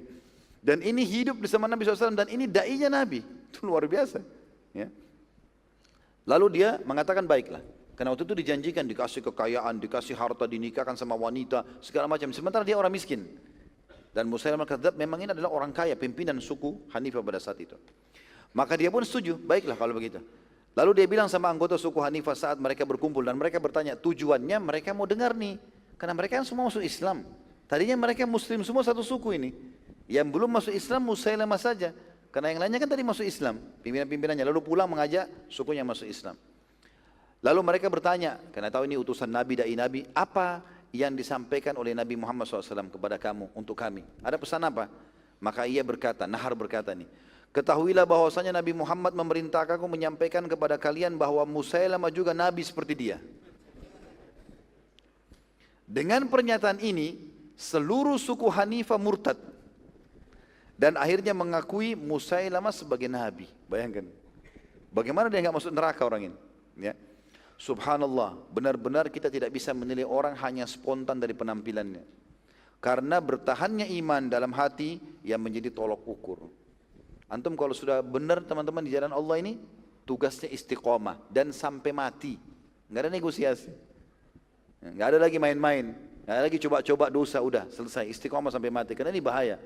Ada orang subhanallah terus amal ahli surga, akhir hidupnya dia tutup dengan maksiat, meninggal dalam keadaan itu. Naudzubillah. Ada orang sebaliknya, ahli neraka perbuatannya tapi di akhir hidupnya dia taubat, lalu dia masuk surga. Maka harus hati-hati. Pelajaran besar dari Nahar ini, sahabat Nabi loh, da'inya Nabi, murtad. Subhanallah. Yang ketiga suku Tai. Nabi SAW mengirim juga pasukan menyerang wilayah Tai pada saat itu. Adi bin Hatim, pemimpin suku Tai, menyampaikan kepada beberapa pendeta yang tinggal di gereja, ini orang-orang Nasrani mereka, tapi turunan Arab. Adi bin Hatim, ini pemimpin mereka, menyampaikan kepada beberapa pendeta yang tinggal di gereja sekitar pintu gerbang kota Tai, kalau kalian melihat pasukan muslimin, maka beritahukan kepada saya. Pada saat mereka melihat bendera kaum muslimin, maka pendeta-pendeta tidak ngerti kenapa Adi bin Hatim minta disampaikan. Maka disampaikanlah, ternyata Adi melarikan diri ke negeri Syam bersama anak-anak dan istrinya. Sementara sukunya semua ditinggalkan sama dia. Muslimin tiba di Tai, menyerang, mengepung sampai akhirnya menang dan menguasai seluruh wilayah Tai. Termasuk yang dijadikan tawanan perang adalah adik perempuannya Adi. Semua tawanan diikat di masjid di Madinah pada saat itu. Dan mereka dibiasakan oleh Nabi SAW semua tawanan untuk dengarkan ayat Quran, lihat muslimin sholat gitu kan. Pada saat Nabi SAW melewati tawanan, dan ini tradisi Nabi SAW habis sholat melewati mereka, tawarkan Islam, suruh berikan makanan, ada yang luka diobati. Maka adik perempuannya Adi menegur Nabi SAW sambil berkata, wahai Muhammad, aku adalah fulana, anak pemimpin kaumku. Ayahku telah wafat dan kakakku ya sebagai pengganti telah melarikan diri. Nabi SAW lalu berkata, siapa yang kau maksudkan melarikan diri? Kata si perempuan tadi, Adi, kakakku, Adi bin Hatim. Nabi SAW bersabda, Adi bin Hatim yang telah lari meninggalkan Allah dan Rasulnya. Jadi dia gara-gara takut masuk Islam, akhirnya dia lari. Wanita tersebut terdiam. Hal serupa terjadi sampai 3 hari berturut-turut. Lalu Nabi SAW berkata, kalau engkau kami bebaskan, silakan, tidak apa-apa, pergilah. Dan kalau kau ketemu sama Adi, sampaikan, kalau dia mau masuk Islam, kami akan muliakan. Karena ini pimpinan kaum. Wanita itu lalu syahadat gara-gara lihat akhlak Nabi SAW dan dia berkata, wahai utusan Allah, bila ada kafilah yang akan ke negeri Syam, izinkan aku ikut. Karena aku ingin menemui Adi untuk menyampaikan keislamanku ini dan aku akan mengajak dia masuk Islam. Maka Nabi SAW mengatakan, baiklah. Pada saat ada kafilah mau pergi, Nabi SAW izinkan wanita tersebut pergi, lalu dia pun menemui Adi kakaknya. Maka ia berteriak dengan suara keras pada saat melihat Adi dari jauh. Dia mengatakan, wahai zalim, wahai pengecut, engkau telah meninggalkan kami dan hanya membawa istri dan anak-anakmu saja. Maka Adi berkata, sungguh benar semua yang kau ucapkan, aku yang salah. Gitu kan. Di sini teman-teman sekalian perlu juga kita ambil pelajaran dari kisah ini, sedikit saja ibrahnya di situ. Kalau orang salah dan mengakui salah teman-teman, bagaimanapun marahnya orang yang sedang benar, dia bisa lunak. Tapi yang jadi masalah kalau antum salah, antum tidak mau mengakui, gitu kan. Si adik di sini, adiknya lagi marah, tapi akhirnya dia jadi lunak. Lalu dia mengatakan, wahai adik, sesungguhnya aku telah datang dari sisi manusia yang sangat baik. Belum pernah aku menemui manusia seperti Muhammad. Orangnya santun, baik, tawanan dikasih makan. Saya pun dibebasin sampai saya masuk agamanya. Adik berkata, adikku termasuk manusia yang berakal. Lalu aku bertanya padanya, apa pendapatmu kalau begitu? Jadi maksudnya adiknya ini memang wanita yang dewasa. Biasa diajak musyawarah sama adik. Lalu adik bilang, adikku ini berakal, kok bisa dia syahadat? Saya mau tanya, apa pendapatmu sekarang? Apa saranmu? Kata adiknya, Muhammad hanya satu dari dua keadaan. Kalau bukan nabi maka raja, nggak ada yang lain. Bila nabi, maka demi Allah kemuliaan mana yang bisa mengalahkan engkau menjadi sahabatnya? Bila ia raja, maka demi Allah aku mendapatinya manusia yang sangat dermawan. Maka tidak ada kebaikan yang akan terharamkan untukmu. Kau akan dapat semuanya. Adi berkata, demi Allah, ini benar-benar pendapat yang sangat bijak. Maka dia pun akhirnya ikut bersama adiknya menuju ke kota Madinah. Waktu Nabi SAW melihatnya, Nabi SAW menyambutnya dengan gembira. Lalu karena Adi salah satu pimpinan Arab, lalu kemudian Adi pun mengatakan, aku lalu diajak oleh Nabi SAW menuju ke rumahnya. Belum syahadatin. Aku berkata dalam diriku, aku ingin menilai apakah Muhammad Nabi atau Raja. Saat sedang berjalan menuju ke rumah Nabi SAW, tiba-tiba di tepi jalan terdapat seorang wanita tua yang menahan tangan Nabi SAW. Seraya berkata, wahai utusan Allah, sungguh aku memiliki hajat dengan anda. Maka Nabi SAW menyeberang jalan bersama wanita tua tadi, lalu kemudian menyelesaikan hajat wanita tersebut. Lalu kemudian kembali lagi menemui Adi yang sedang menuju ke rumah ini. Kata Adi, aku lalu menunggu sangat lama dan aku berkata, demi Allah ini sama sekali bukan perilaku para raja. Enggak ada raja mau ditarik tangannya sama masyarakat, lalu diajak nyebrang jalan, lalu disampaikan hajatnya. Sebagaimana banyak pemuka kaum melakukan. Lalu kemudian aku pun bertanya-tanya dalam diriku, ini tahap dia masuk Islam. Setelah kami tiba rumah, setelah aku tiba di rumah Nabi SAW, demi Allah ternyata rumah beliau sama sekali tidak ada apa-apa. Kecuali hanya tikar dari ayaman pelapa kurma dan juga beberapa perabot rumah yang sangat sederhana. Ini pasti juga bukan rumah raja. Tapi ini rumah Nabi. Kalau raja pasti istana yang besar. Saat akan duduk, Nabi SAW menyerahkan tikar kepadaku. Tikar cuma satu. Nabi SAW kasih tikar kepada dia. Lalu berkata, duduklah di atasnya. Aku lalu berkata, anda saja yang duduki. Kata Nabi SAW, engkau saja yang duduki. Terus saja Nabi SAW memaksakannya padaku sampai akhirnya aku mendudukinya. Dan Nabi SAW duduk di atas tanah tanpa pelapis. Maka aku berkata, demi Allah ini sama sekali bukan perilaku para raja, tapi jelas dia seorang nabi. Adi lalu melanjutkan cerita masuk Islam, dia mengatakan, lalu Nabi SAW menyampaikan sesuatu yang membuatku kaget. Ia mengatakan, wahai Adi, bukankah engkau penganut agama Rakusiyah? Perlu kita garis bawahi, agama Rakusiyah ini dalam bahasa Arab ya, bukan bahasa Indonesia, bahasa Indonesia rakus gitu. Ya. Ini agama Rakusiyah ini, ada istilah dulu transisi antara agama orang Yahudi dan orang Nasrani. Ada agama di tengah-tengah dinamakan Rakusia. Itu setelah Nasrani ada, nggak ada lagi orang yang mau ikutin sebenarnya. Dan Adi ini rupanya dia berkedok Nasrani tapi dia beragama Rakusia itu. Dan Adi bingung karena tidak ada satu orang pun termasuk istrinya yang tahu kalau dia beragama Rakusia. Maka dia pun berkata dalam dirinya, demi Allah tidak seorang pun mengetahui bahwa aku beragama Rakusia, walau istri dan anak-anakku. Mereka hanya mengetahui aku adalah beragama Nasrani. Adi lalu menjawab, iya benar, aku Rakusi. Ya. Nabi SAW lalu nanya lagi, bukankah engkau menerapkan pajak mirba namanya pada kaummu? Adi menjawab, iya benar. Jadi setiap kaumnya dikenain pajak ini, pajak itu Adi yang terapkan. Karena dalam agama Rakusia, dia membawa agama Rakusia. Padahal Nabi SAW tahu, di agama itu enggak ada sama sekali pajak. Nabi SAW mengatakan, bukankah dalam agamamu itu, ya, Rakusia, tidak boleh ada pajak dan hukumnya haram? Maka Adi tiba-tiba syahadat. Asyhadu an la ilaha illallah wa anna Muhammad Rasulullah. Ya. Karena Adi heran, agama Rakusia ini tidak ada lagi pengikutnya kecuali sedikit sekali. Dan dia termasuk salah satunya. Kurang lebih kalau di situ kalau tidak salah dikatakan sisa ada 5 atau 7 orang penganutnya saja. Maka dia pun syahadat gara-gara itu. Saat sholat setelah tiba, Nabi SAW mengajak Adi ikut sholat. Karena sudah syahadat, ayo ikut sholat. Nabi SAW sengaja dalam sholat membaca surah At-Taubah ayat 31. Ini yang Nabi baca dalam sholat, sengaja. Karena tahu Adi ini seorang pendeta yang memahami agamanya gitu. A'udzu billahi minasyaitonir rajim. At-Taubah 31. Ittakhadhu ahbarahum wa ruhbanahum arbaban min dunillah. Ittakhadhu ahbarahum wa ruhbanahum arbaban min dunillahi wal masih ibn Maryam wa ma umiru illa liya'budu ilahan wahida. La ilaha illahu subhanahu amma yusyrikun. Mereka menjadikan orang-orang alim dan rahib-rahib mereka sebagai Tuhan selain Allah. Dan juga mereka mempertuhankan Al-Masih putra Maryam. Padahal mereka hanya disuruh menyembah Tuhan yang Esa. Tidak ada Tuhan yang berhak disembah selain Dia. Maha suci Allah dari apa yang mereka persekutukan. Selesai sholat, Adi ngerti ayat ini yang sedang dibaca di maghrib, di malam hari. Adi lalu berkata kepada Nabi SAW, wahai utusan Allah, kami tidak pernah dalam agama kami, ya, Nasrani atau Rakusia ini, menjadikan para pendeta sebagai Tuhan selain Allah. Tapi kami mentuhankan Isa alaihissalam iya, tapi pendeta tidak. Nabi SAW menjawab, bukankah mereka menghalalkan para pendeta itu apa yang telah Allah haramkan, maka kalian juga ikut menghalalkannya? Mereka menghalalkan apa yang telah haram untuk kalian, kalian membayar sesuatu, maka akhirnya kalian pun menghalalkan apa yang Allah haramkan. Dan bukankah mereka mengharamkan yang telah dihalalkan oleh Allah dan kalian ikut juga menghalalkannya? Maka Adi mengatakan, benar wahai utusan Allah. Kata Nabi SAW, itulah ibadah kalian kepada para pendeta. Ya.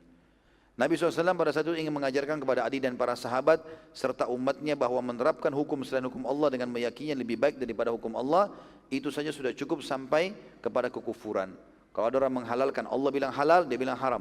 Allah bilang haram, dia bilang halal. Maka itu sudah cukup sampai pada kekufuran.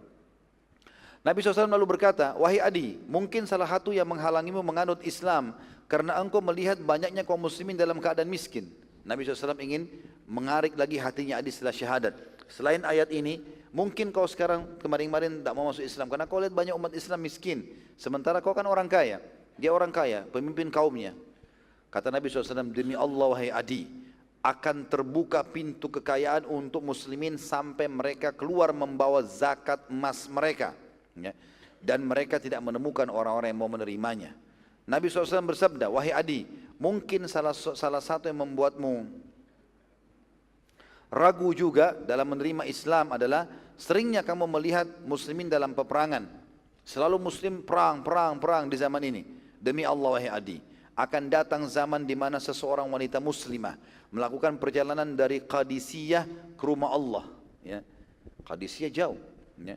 Itu di wilayah Persia, Irak. Itu menuju ke Ka'bah, perempuan jalan sendirian tanpa pendamping dalam keadaan aman. Tidak ada lagi peperangan nanti. Umat Islam lebih banyak aman. Gitu kan. Ya seperti kita rasakan alhamdulillah sekarang di beberapa titik peperangan, tapi yang lainnya sudah tidak ada, aman.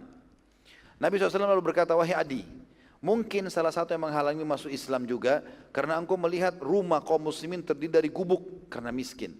Demi Allah wahai Adi, akan terbuka pintu kekayaan untuk muslimin sampai di tangan mereka seluruh istana kota Babilonia.